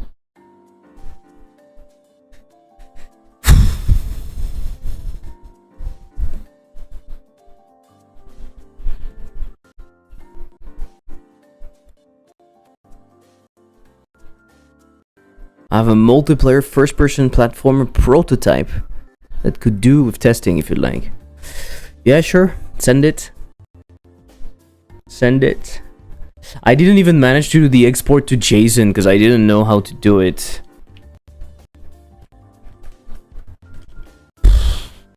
What a life. What a shitty life. What a shitty life.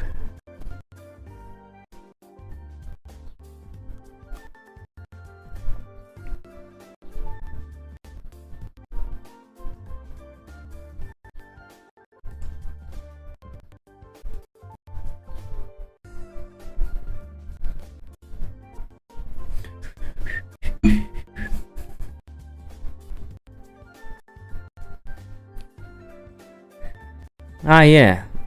We were playing your we played your first person tower climbing game before, right? You tried a precursor some time ago, yeah.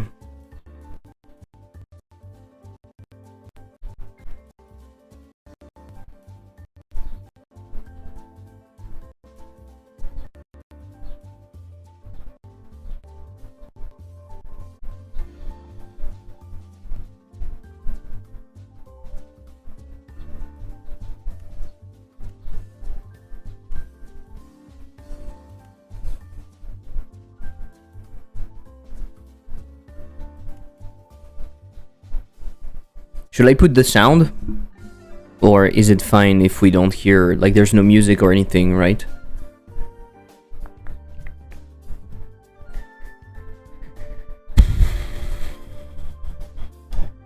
Where can we buy Ritalin? Is that what people take for ADHD? Yeah. Where can we buy that? I'd like to try. Or maybe I should go straight to Coke. It's fine without sound. It doesn't do anything though. At least the single player didn't do anything. Is it normal? It doesn't indeed.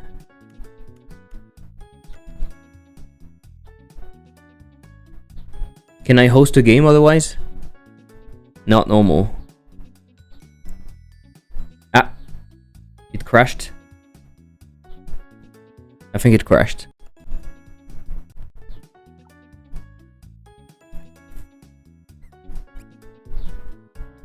When I click on host, it crashes.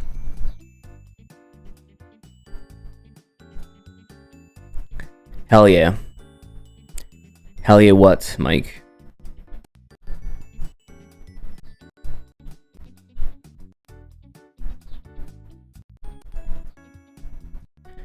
Do you have Steam running?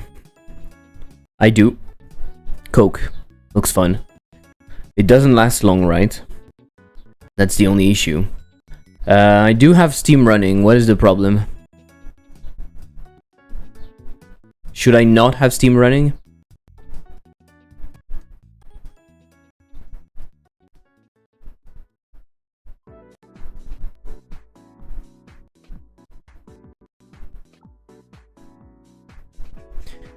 Then poop. I guess I need to work out why it doesn't work for you then. Do you want me to...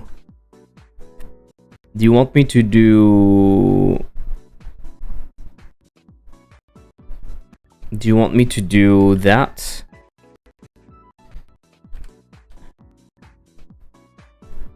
I can force it to be verbose. Maybe.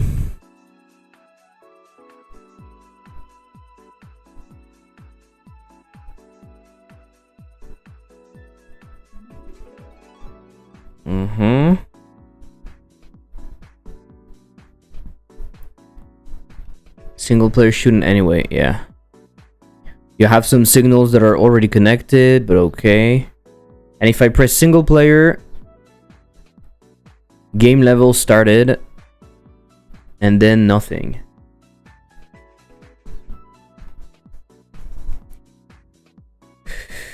Game level next changed. Loaded world game level requested. Loading cache for shader.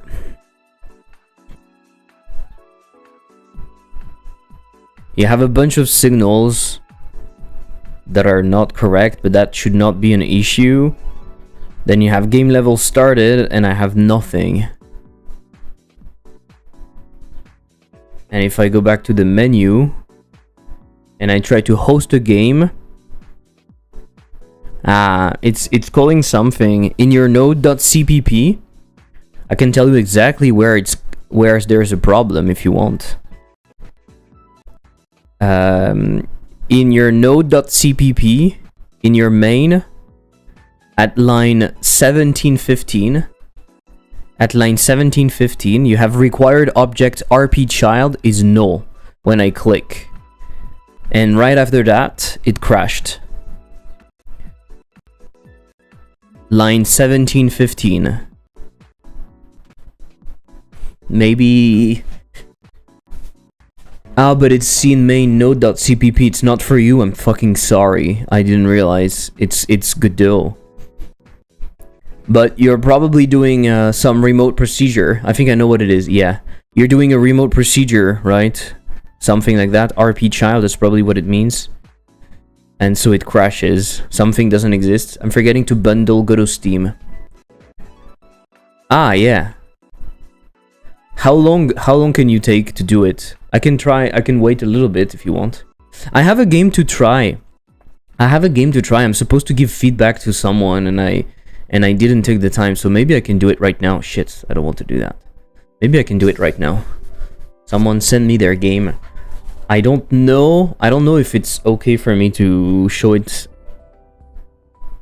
It's kind of private, right? Is it? Maybe I can ask them. Maybe I can ask them. Okay, give me a sec.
I'm asking them. Good thing they're replying.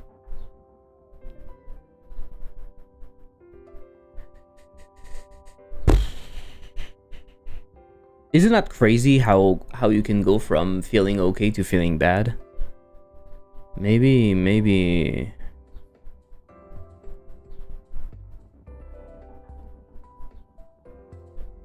I don't remember how I bundled Godot Steam last time. You don't have to do anything specific, no? What are you using? Are you using Godot Steam? It just... If you're not disabling Steam integration, it just creates it when you create the thing.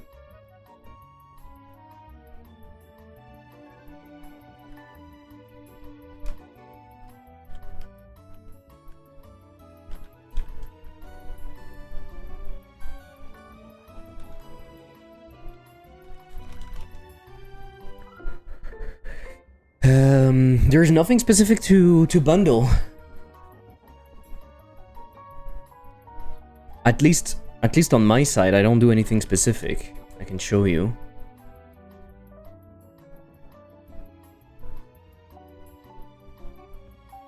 I can show you.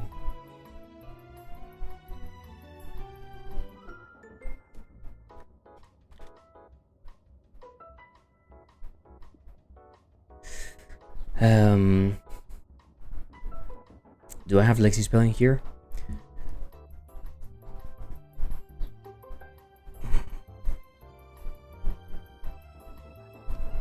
I guess I need to show you my export. So yeah, you don't have to do anything specific. And if you want to remove it, you just put features. How do I do it?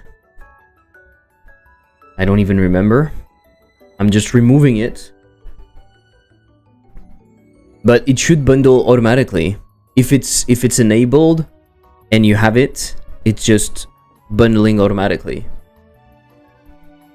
You see what I mean?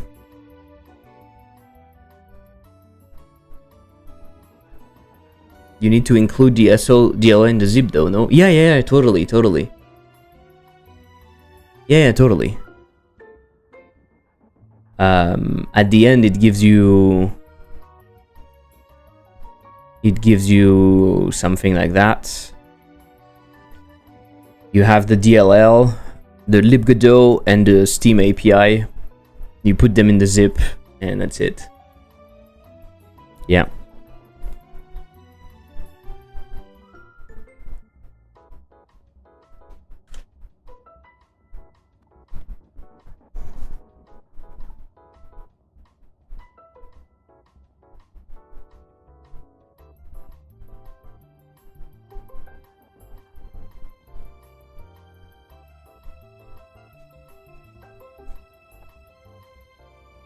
Ah!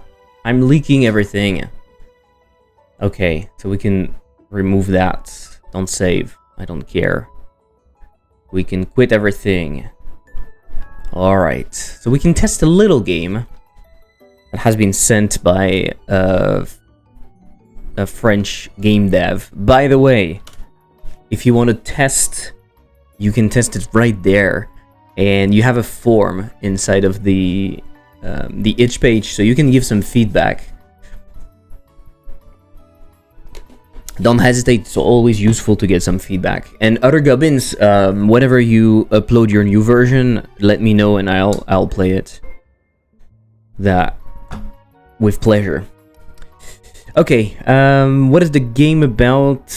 We don't have anything on the Steam page, on the itch page, so we don't know. Blood packs, erase save start. Blood packs? Okay, so it's like achievements or things that you can do.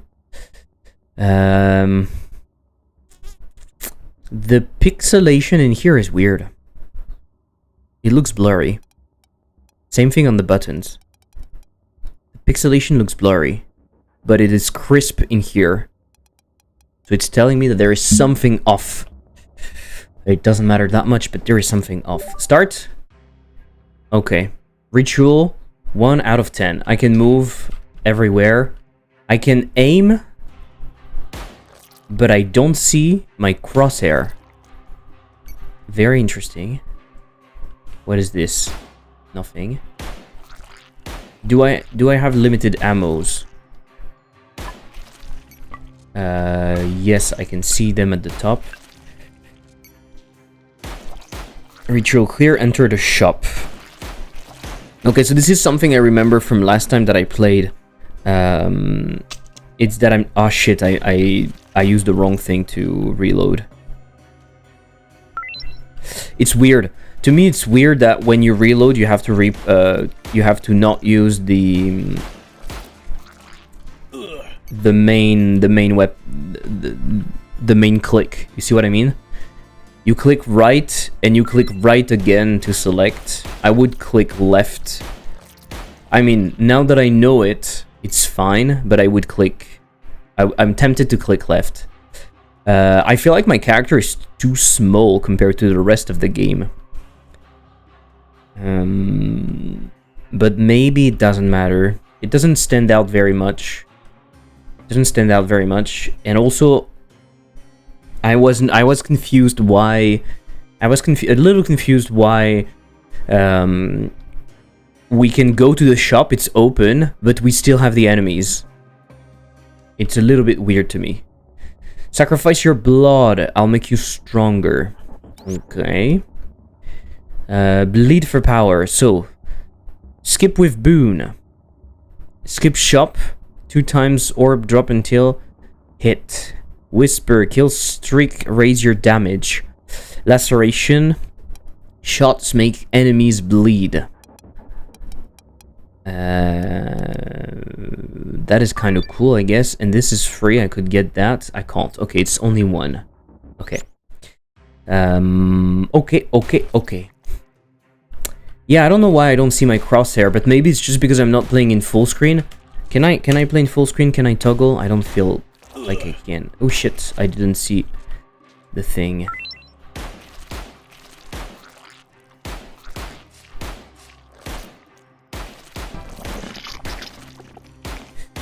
Okay, I killed something. That was pretty good, I guess. New blood pact. Double shot. Sign in the blood pact. Shit. it came back to me just after that. You died. Wave 2. 2 blood sacrifice. This is a little messy. This in here is a little messy. We need more hierarchy in here in terms of UI. You died can be separated much more at the top. You tell me the wave and the kills. You give me some stats, and then you show me other things, like new things, and then you tell me buy upgrades and retry. But right now, everything is like inside one V-box. Just separate stuff. So I'm buying upgrades, I guess, right? Okay, that looks cool. Permanent upgrades, blood sacrificed, 2. 0 out of 11 upgrades. Tough skin. Yes, I want that. Proxy, thank you for the raid. Welcome, welcome. And Swift Feet. Blood sacrificed, 0. The phrasing in here is weird. Blood sacrificed is telling me that it's something that I have done, right? Not something that I have available. So it's a little bit weird. Other things are locked. Okay, I can try again. Okay, so it's a little bit weird that when I'm done buying upgrades, I go back to the you died screen. I'm expecting to go back to like the retry screen or the title screen or something.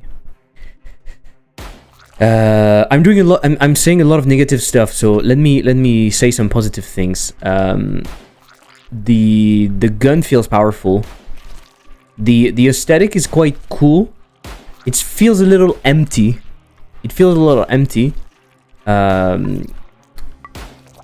But the enemies and the things, they look interesting enough. So I'm not too worried about that.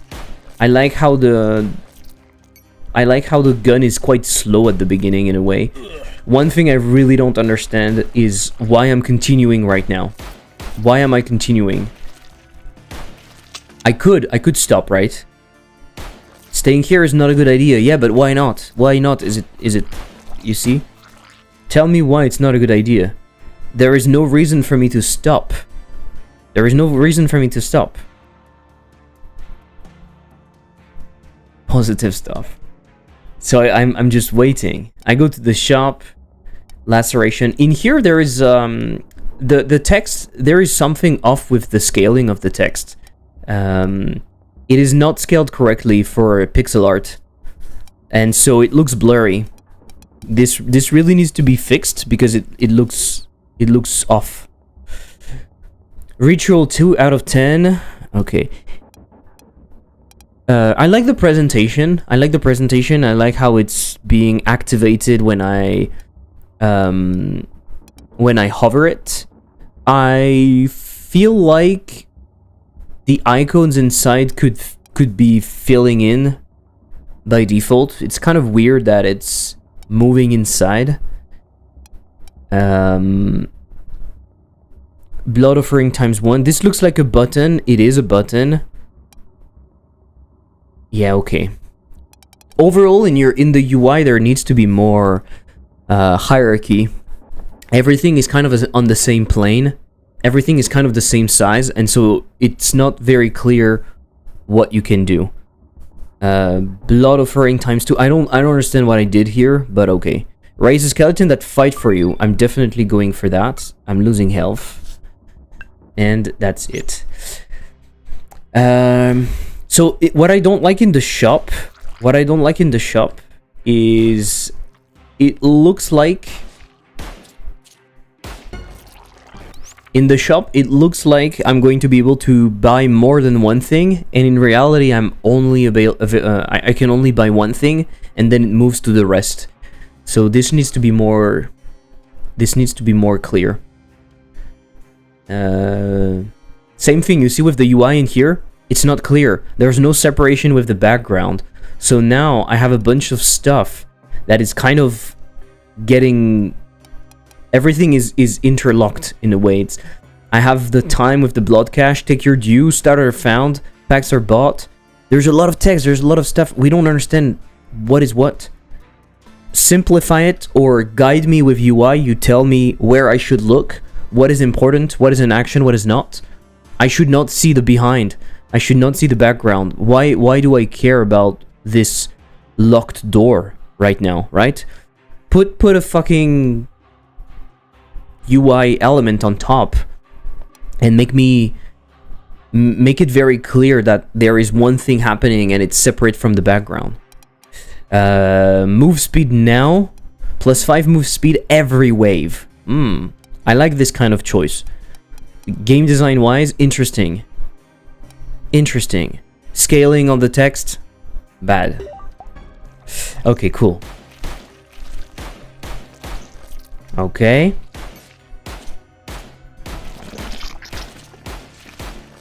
We have already... We are very early in the waves, but we already have different kinds of enemies. Some of them are going faster, some of them are not. So it gives us a reason to prioritize some of them. I like that. I can also imagine a moment where I'm going to be way more powerful. And so it's going to be satisfying because I'm going to kill a bunch of them probably very fast. Again, I'm re-saying the same thing, but why should I not linger in here? Why should I not linger in here? There is no reason. Anyway, I'm going back to the shop. Bleed for power. But when do I regain health? Otherwise, I'm just going to die, right? Keep your blood. Blood offering ×1. I'm not sure. Okay, there's a mistake in here, but that's not a huge problem. There's a missing icon. Assets UI warning icon. 2 ammos per shot. This would be really cool, but it will kill me, right? More skeletons raised faster. I'm using... This purchase was cost your life. Okay, that's a good thing that it doesn't really kill me. How do I regain my life? Am I able to regain my life? Maybe not. What? Ooh, interesting. Interesting that the spawning was trying to happen around me. I like that. Nice little change of pace. Shit. I was so close. I didn't realize. Okay, more health, more health, more health. Tough skin, permanent. I like the idea of showing me the new upgrade with like a little UI, but it was lacking a little satisfaction in here. In terms of gameplay, it feels nice. I think I need to go a little bit further in the waves to see how it feels and to see what it's bringing. Right now, what I'm afraid it's that it's going to stay just a top-down shooter in a way. I'm wondering if it's enough to keep me interested. Do we have hazards? Do we have like a map that is difficult to move around? I'm not exactly sure. Oh, okay. I understand why it's not a good idea to stay here. Because I'm using ammos for nothing. Then don't let me do it. If the player can do something that has no purpose, that is only damaging them, don't let them do it. It makes no sense. Why is my camera not here?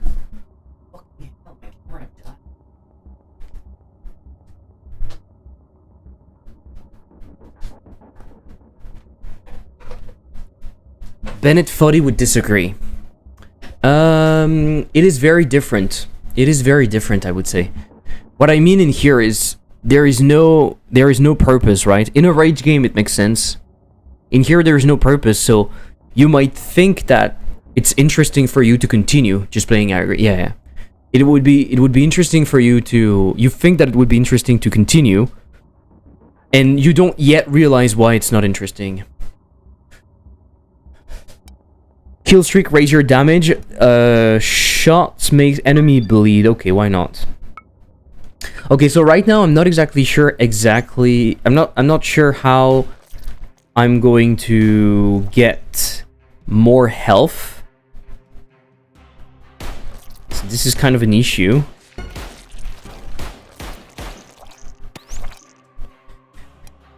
Okay, fire rates every thing is really cool.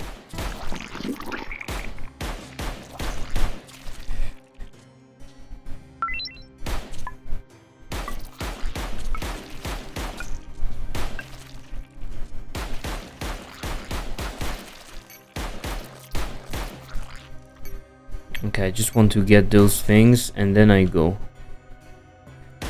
Shit, I missed it. Okay, Blood Chorus. Killing a bleeding enemy advance your streak by +2. Bone Servant. When hit, your blood makes nearby enemy bleed. Okay. The arena changes, but I think it doesn't change enough. Maybe. This is kind of an early feel, so it's totally possible that I will feel different later. But so far, because the enemies are quite small and my character is quite small, and the arena is quite big from the get-go, the arena changing doesn't really feel like anything different. It feels very, very similar, right? Okay. Cursed Reliquary, 25% fire rate. Curse, 1 hit kills you. Lift at 20 kills. The upgrades are interesting. The upgrades are you're mixing small upgrades with cool upgrades. It's not just plus 5% fire rate or whatever. It's some of them are like actually trying to make you like right now I'm like, am I risking it? First kill of the wave, heal 1 HP. Okay. I have to go. Thanks for the stream. Goodbye, Seto. Okay. Who are you? Oh, you survived. That was an unexpectedly good choice. Shit. Show me which thing I should press to continue the dialogue. Show me that I should press E, or make it possible to click, because I instinctively clicked and yet it actually shot something. Also, dialogue should never be the entire size of the screen. Because the reading area is usually what, 800 pixels or something, so it should be much smaller than that. And I guess if I play on my if I make my screen like take the entire size of my screen, which is an ultra wide, then the thing just takes the entire space. It doesn't have to be like that. You can totally make it smaller. If you have one of the lights to follow the player, that would look great. Yeah, I think it's a little bit dark right now. There could be more work done with the lighting. Totally agree. Let me show you what I've got. Okay, so I get another permanent upgrade right now. I'm not sure why, but okay. Swift speed. This is interesting, but it's not satisfying. I think I fixed my lib issue now. When you're ready. Okay, I'll test it just after. Blood Hunter. Orb drop chance. Move speed. Okay. Remember, dying is in the end. It's a shopping opportunity. Fair enough. Okay, now the arena has changed quite a lot.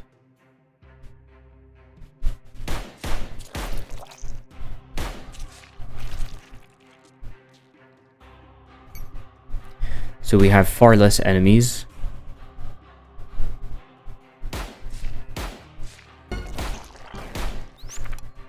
Pierce 1 enemy. If no hit, next wave. Pierce +2 enemies. If no hit, next wave. How can you know the future? Pierce +2 enemies. If no hit, next wave. You mean this wave? No? Otherwise, you're telling me that I have to wait another wave? Yeah, I think that's what it means. If the next wave is hitless, then you get +2. Okay, I'm just doing that. But again, the idea of having a choice, shit, is interesting.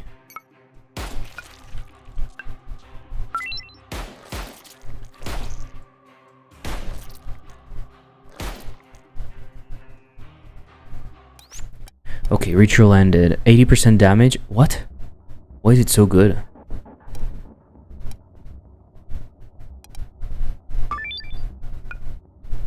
Okay. Every wave. The UI needs some work.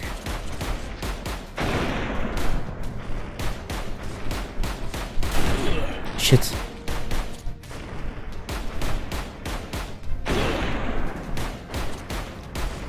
I'm going to die.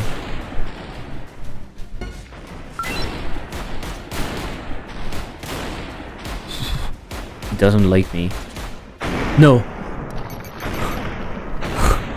Sometimes I feel like the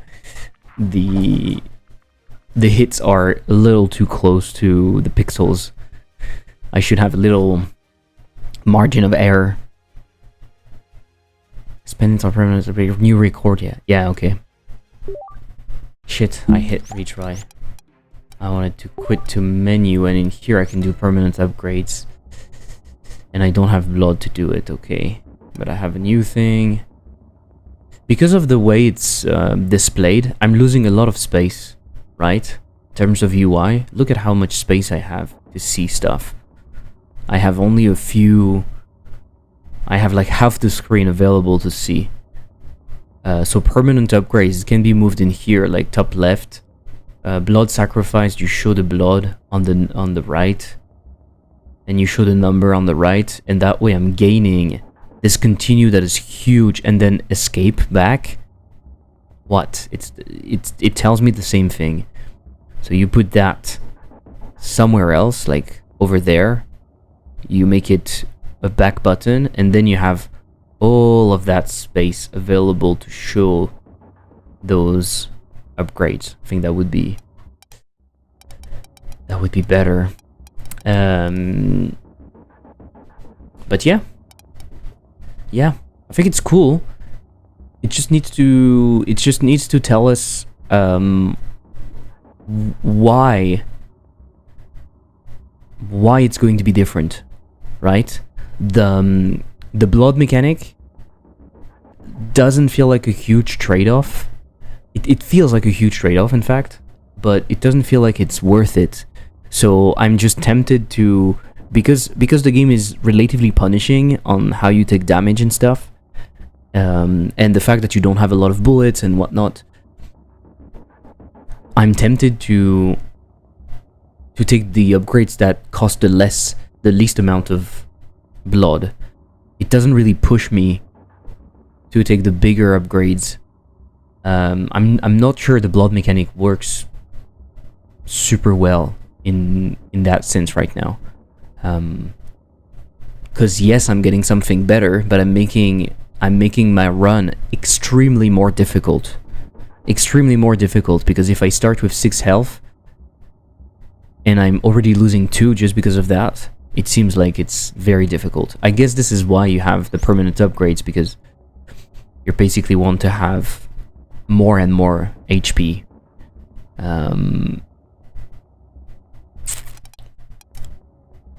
But like right now, I'm not sure I see it as a more interesting mechanic than just having like money, right?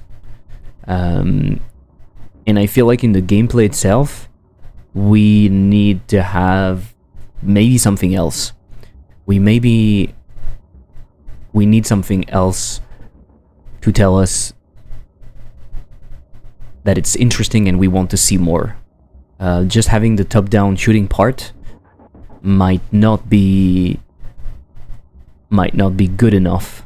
Could be a bigger emphasis on like having different types of weapons for different types of enemies. Could be an emphasis on like the blood, is being lost all the time, so you have to go and gather it. Could be bigger emphasis on movement, so you have to avoid hazards, you have to navigate a map that is difficult. If there is nothing else than a top-down shooter, I don't think the blood mechanic is enough to make it interesting, to make it stand out as opposed to the rest. But otherwise it works well. Movement is good, shooting is good. I want it to feel more satisfying though. The progression is a little bit slow, so I feel like I would like more progression, especially inside of a run, because it feels a little punishing. But yeah, pretty cool. I encourage you to give it a try and give some feedback if you want. I'm taking a very quick break. And I'm playing your game, Other Gubbins. Do you have the link again?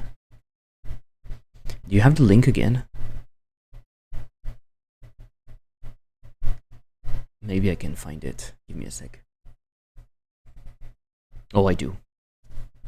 It's Goblin and Game, right? Yeah, okay. 11 minutes ago. Okay. Okay, I'm trying that in 3 seconds. 3 seconds? 3 minutes. Alright. There's the Steam API now. Good. I just tried to host a game. It doesn't crash. And I can see a lot of people. Oh my god. I was just about to start counting. Yeah, okay. At least it launched. It's launching. See you in 5, okay?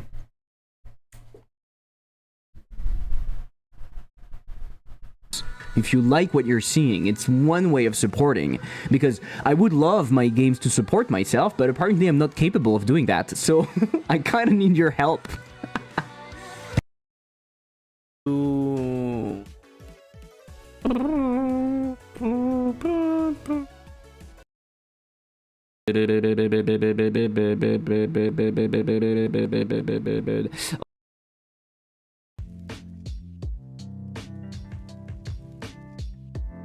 Happy to help. Happy to fucking help. I am happy to fucking help. I am happy to fucking help. Happy to fucking help. What do you think? I am happy to what? To fucking help. I am happy to fucking what? To fucking help. Fucking fuck. Happy to help. Who? Happy to help what? What do you mean happy to help? What do you mean happy to help? You didn't do anything. Are you going to take the things even though you didn't do anything? Are you like that? Are you going to do that? You can't. Weak! Again. French are so fucking superior to Americans, right? Let's be honest for a moment. We have such a high standard of living. We know how to be human, you know? We know how to live life. We know how to enjoy and not get shot. Can I rant about people saying hi without the actual question? Or saying, hey, I have a problem without the actual question or problem in the message? I hate that. And you know, we talked about that earlier. Like, I'm not super good at replying to messages, but there is one thing for sure. If your message starts with hi, especially if I don't know you, if I know you, it might be different. But if I don't know you and you send me a message that is hi or hello or whatever, but the message is not here, I will not reply. I won't reply. I know I have an Instagram DM that is like that. Like the message is hello. I didn't reply. Hello, can I ask a question? Well, now you can't. Exactly. You asked a question, it's enough. You don't have questions anymore.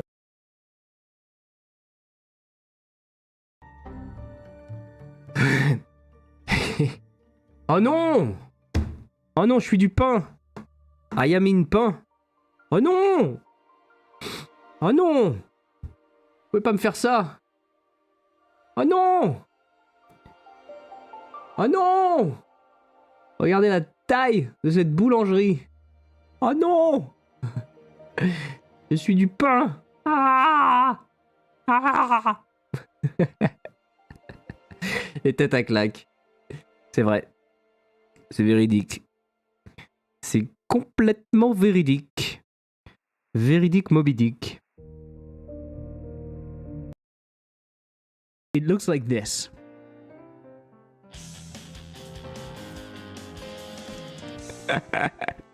So the Billbuck, I actually didn't make the Billbuck. I got it, the Kendama. I got it on Sketchfab. I animated it, and I fucking created rope physics for that. I mean, I created it's in Blender, of course, but I actually used rope physics.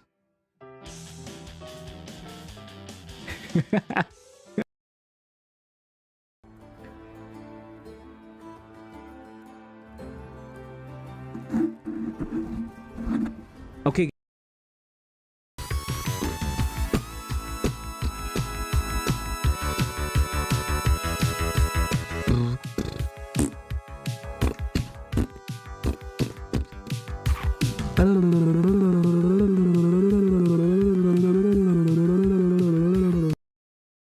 Is to automate my standing desk, because at the moment I have to hold the button. So I want to use a simple thingy to do that.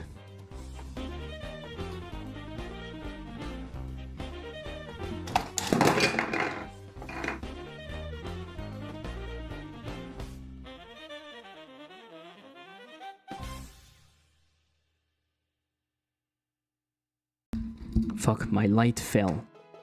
Sorry. Also do it. Right?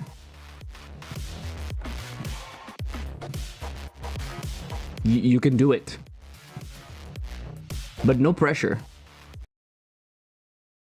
I'm worried it will look ugly as fuck. Oh, I said ugly as fuck and not ugly as fuck.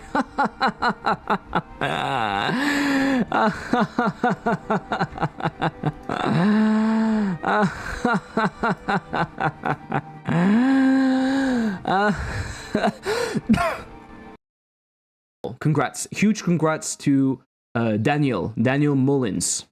Huge congrats. I'm going to follow you, of course, because I want to see what you're doing. What are you usually doing? Bloop, keep it alive. Sacrifices must be made. It looks like... Okay, what? Okay, what? What?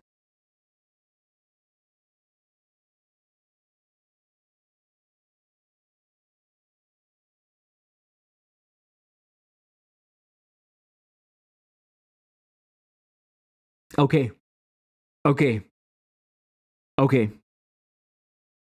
Okay. Okay. I think I understand. That explains a lot. It makes sense. Okay. Wow, it's so freaking hard. But this is good. But this is really, really good. This is hard. This is hard and good.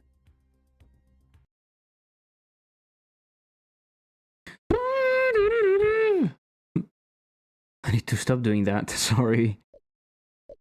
Sorry. Sorry, but at the same time, I'm not really sorry, I think, you know.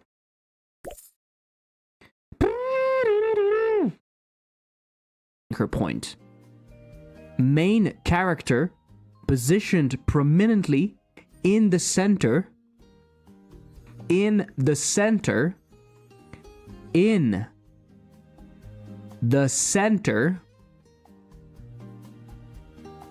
In the center.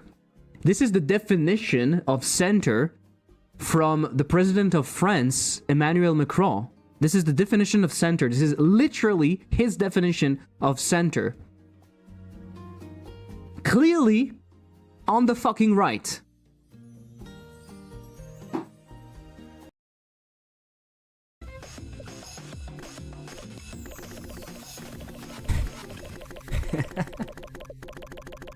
If I do it fast enough, I can just make it rotate. Like a helicopter. But with a label. Back. Stuff. How do you call it when it's your first time? Un baptême? Sleep in the mountains. Nature will take care of you. Unfortunately, I think it's starting to become like losing your virginity. No. We can do the bullety bullet. Bullet.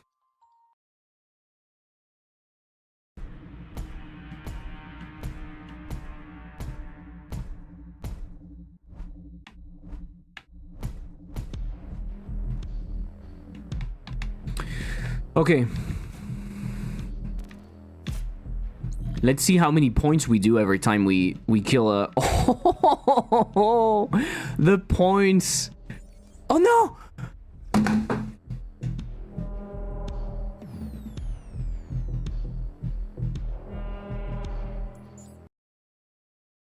Alright, let's go. Mr. Gubbins.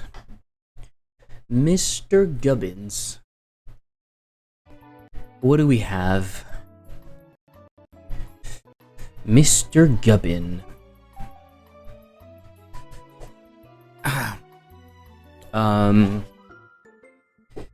Can I force it to be like that?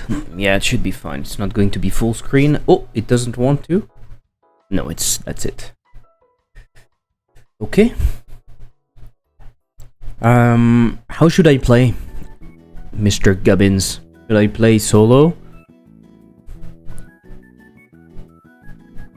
To get started? Oh, my coffee is horrible. Wow. Okay. Okay, I remember that. If you host, you can hit escape and click the lobby code and I'll copy it to the clipboard so you can paste it in chat so we can join and I'll bully you. Okay. I'm just getting a feel and then I'm coming, okay?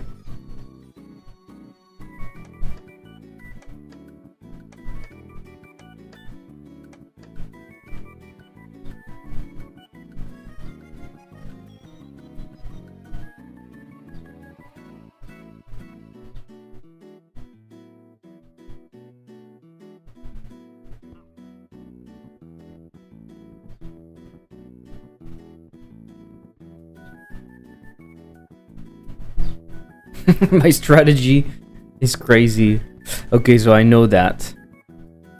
Okay.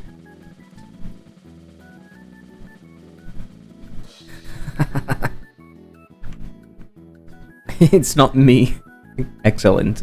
Okay, so I host. You said hit escape and click the lobby code. Okay. Okay, I'm waiting for you.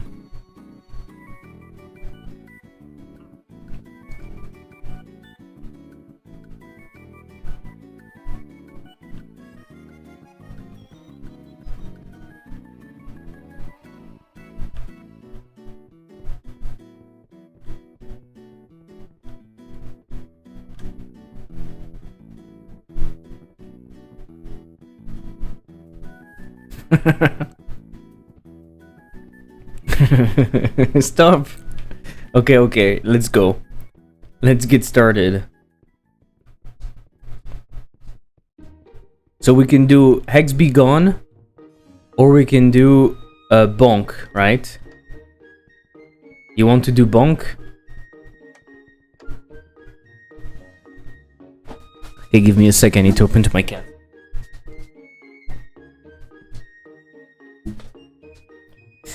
Okay, what are we supposed to do?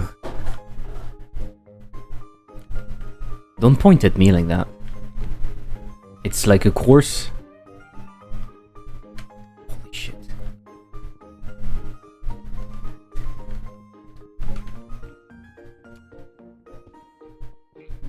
Shit. No, no, it pushed me.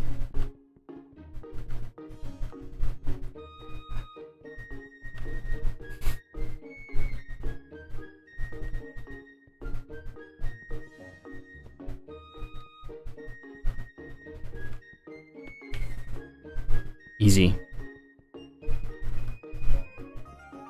Easy. Oh my god. Am I supposed to go here? Oh yeah, this is just another route. Oh, you fell. You fell.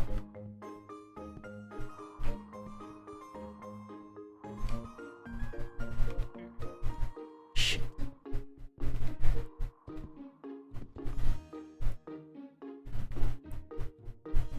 I won. No! Oh, okay. I'm in like viewer mode now. Because I won. Do you see me? I don't think you see me. But I see you.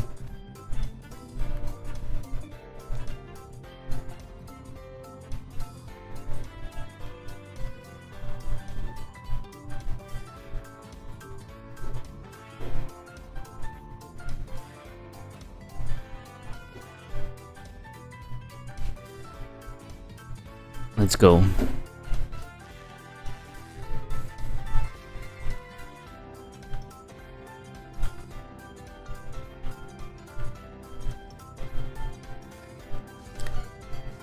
Maybe if you fail, it's a good idea that I go there too, right?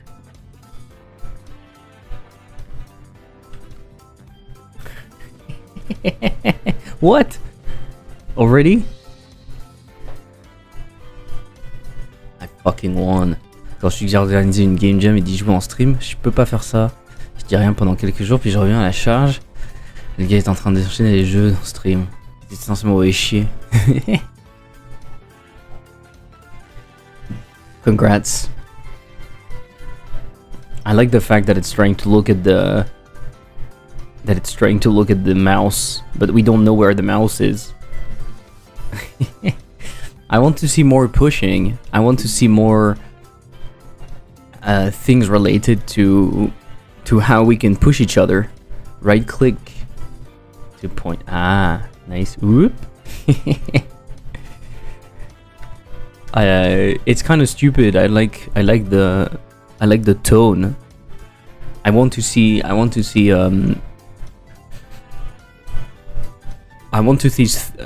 things that are of a mini game in full game. Exactly. I want to see you diverting away from Fall Guys, doing more your own stuff, you know.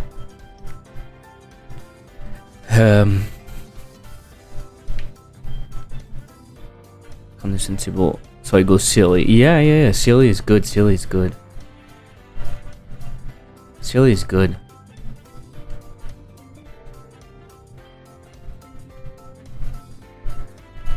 The stupid faces when you push people and stuff, it's fun. The way you move like that. Can we go here? No.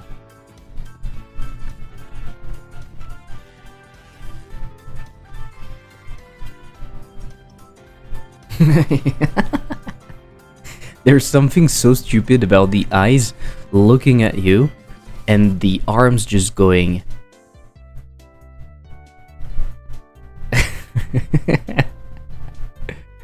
Wow, there's physics. Stop it. I want to see I want to feel that the push should be a bit stronger, maybe, no? Sometimes it feels like it's not hitting. But maybe it's just because I don't have like sound effects or something.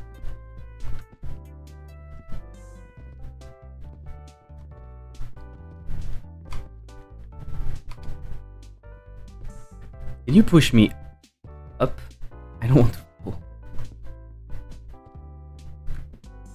Yeah, that's kind of fun. But please do ones that are more your stuff, right? Find ways to have ideas that are more related to pushing each other, or I don't know. But I really like the silly look. I think this needs to be explored because this is cool. Maybe more stupid mechanics. It needs to have power-ups like Mario Kart that you can do doing these challenges, like a one-time use. I have a list of game ideas, but I needed something simple first. Yeah, totally. Yeah, fair. I think it works. I think it works. If depending on what you want to do with it, though, you kind of have to do something a bit more unique, maybe. You can't just do a character that is pushing other people around. I think you have to find something a differentiating factor, right? That make people want to be like, oh yeah, I want to try that specifically.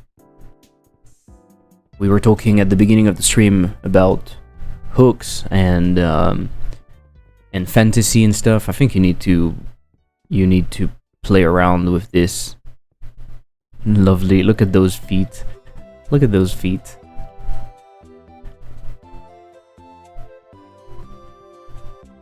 This is AAA tech right there.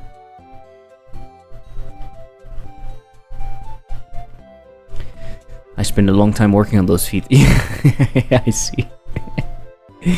I can select power up where for 1 second you can walk on the air, you can teleport to position, exchange place with somebody, or free someone in place. 1 second also, yeah. Yeah, if you go the power ups route, you can find lots of cool things.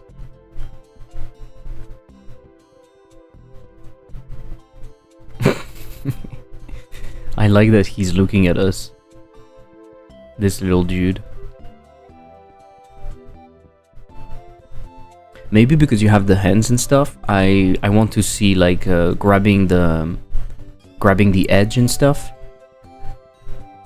Maybe go a bit further with like the controller itself and how we can maybe kind of like in Peak grab edges and I don't know. I don't know if you know exactly where you want to go or not.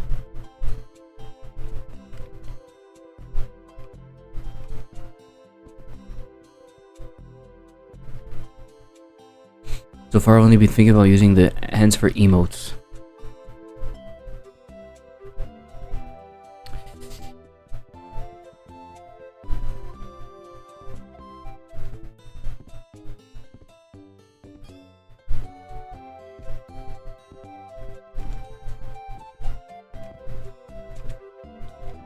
And possibly holding stuff. Yeah. For silly combat or stuff like that, could be fun. Like throwing things. Throwing things is usually pretty fun. I don't know how difficult it would be in online multiplayer, but I can imagine also like maybe being able to, because you can push stuff, why not also being able to like hold on to stuff, and like maybe you can push someone, they have the ability to fall, and then you can like grab them for a while or stuff like that. You could do some stuff that is centered around like combat, but in a very silly way.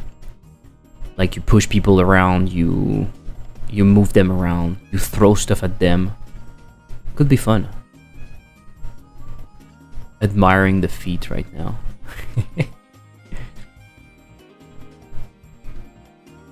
And of course, I want to see customization, but that, I guess, that is something you thought about.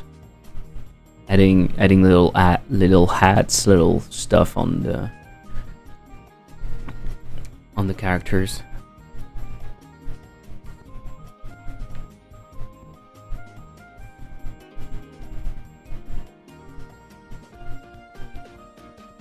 I guess throwing stuff would be fun, like donut firecrackers. Somebody's almost the same as pushing them, except you're further away. Yeah. Personalization is on the list. Yeah. But I think before you work on stuff like that, you need a stronger differentiator. You need to find your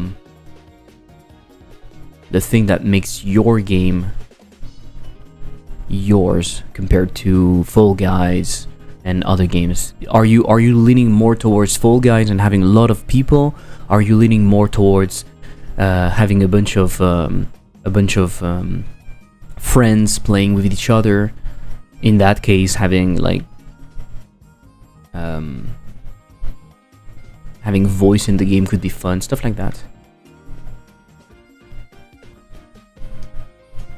Oh, I kind of want to use my feet to kick you. I kind of want to have a kick, you know? Like, imagine I jump and I do like boom, and I do a big kick. But the big kick is making me fall down for a while. So I have to use it carefully. He's not a Goomba. No, but imagine like a side kick like that. You jump and then you do, but then you fall into the ground and you have to go up again. So you have to be careful about how you use it.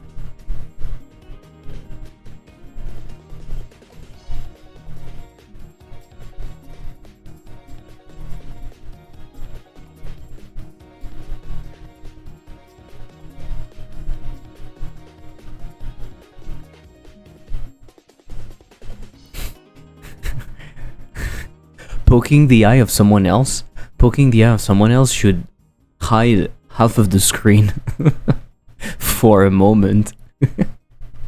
Like,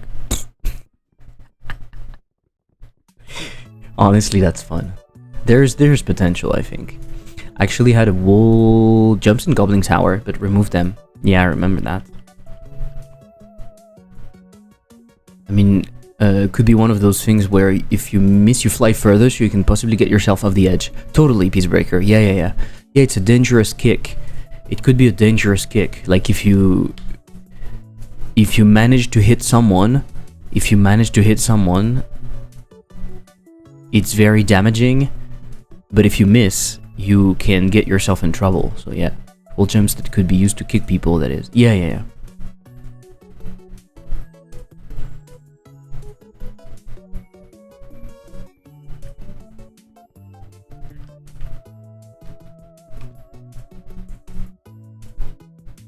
What happens if I fall? Okay, I just come back. Nice.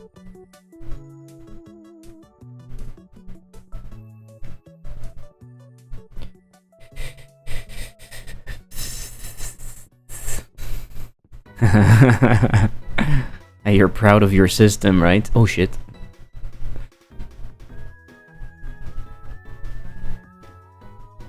No! That's not what I wanted to do. Fuck. I want to do that too. How did you achieve that? I'm really happy with the feet, yeah.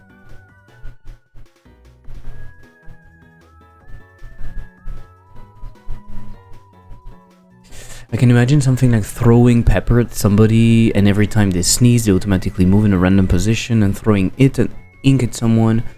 And now they can't see anything. There's also a little thing that can be done if you want to go power-ups, just to the French boy talking about. I think it's cool, yeah. Yeah, I like those ideas. Like stupid upgrades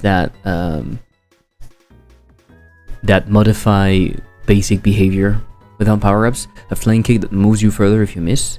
A slap that if you miss, you spin in a circle and get dizzy. Yeah. Yeah, that works well. Ooh, this makes me dizzy. No.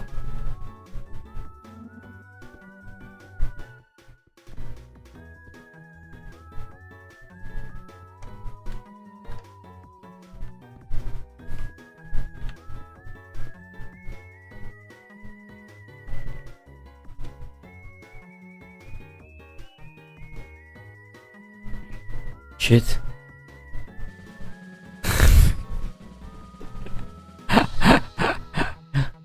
I lost immediately. Alright. Cool.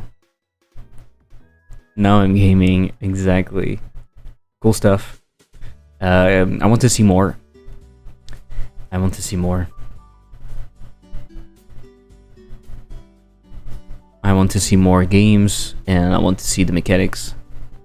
I want to see where you're taking that.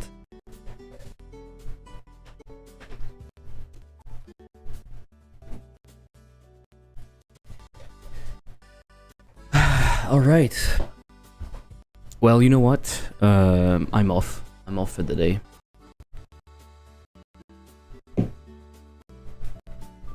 I'm off for the day. I'm not going to do anything good today. I just don't feel like it.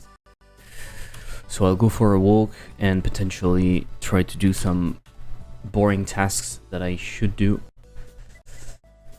I'll see you Sunday. Sunday? No, I'll see you on Monday, I guess. Thank you for being here. Check out my games. They're still on sale, I think. You can find them everywhere. I'm glad the networking held up. Yeah, the networking worked well. Thanks for testing. It was cool. So the day that I'm off work, I can harass you all day. You want to get off early? Yeah, I just don't feel good, Peacebreaker. You can watch the beginning of the stream if you want. We talked about stuff, and then I felt like shit. And I don't feel like I can do anything to change that, so unfortunately, I prefer to just stop. It's probably going to be better. Mr. Fullbox, have a good day. Thank you, Peacebreaker. Mr. Fullbox is here. Let's raid Mr. Fullbox. Have a good day, night, whatever, and see you probably on Monday, right? Goodbye, everyone. Enjoy, and let's go for the raid. Say hi to Fullbox. Be kind.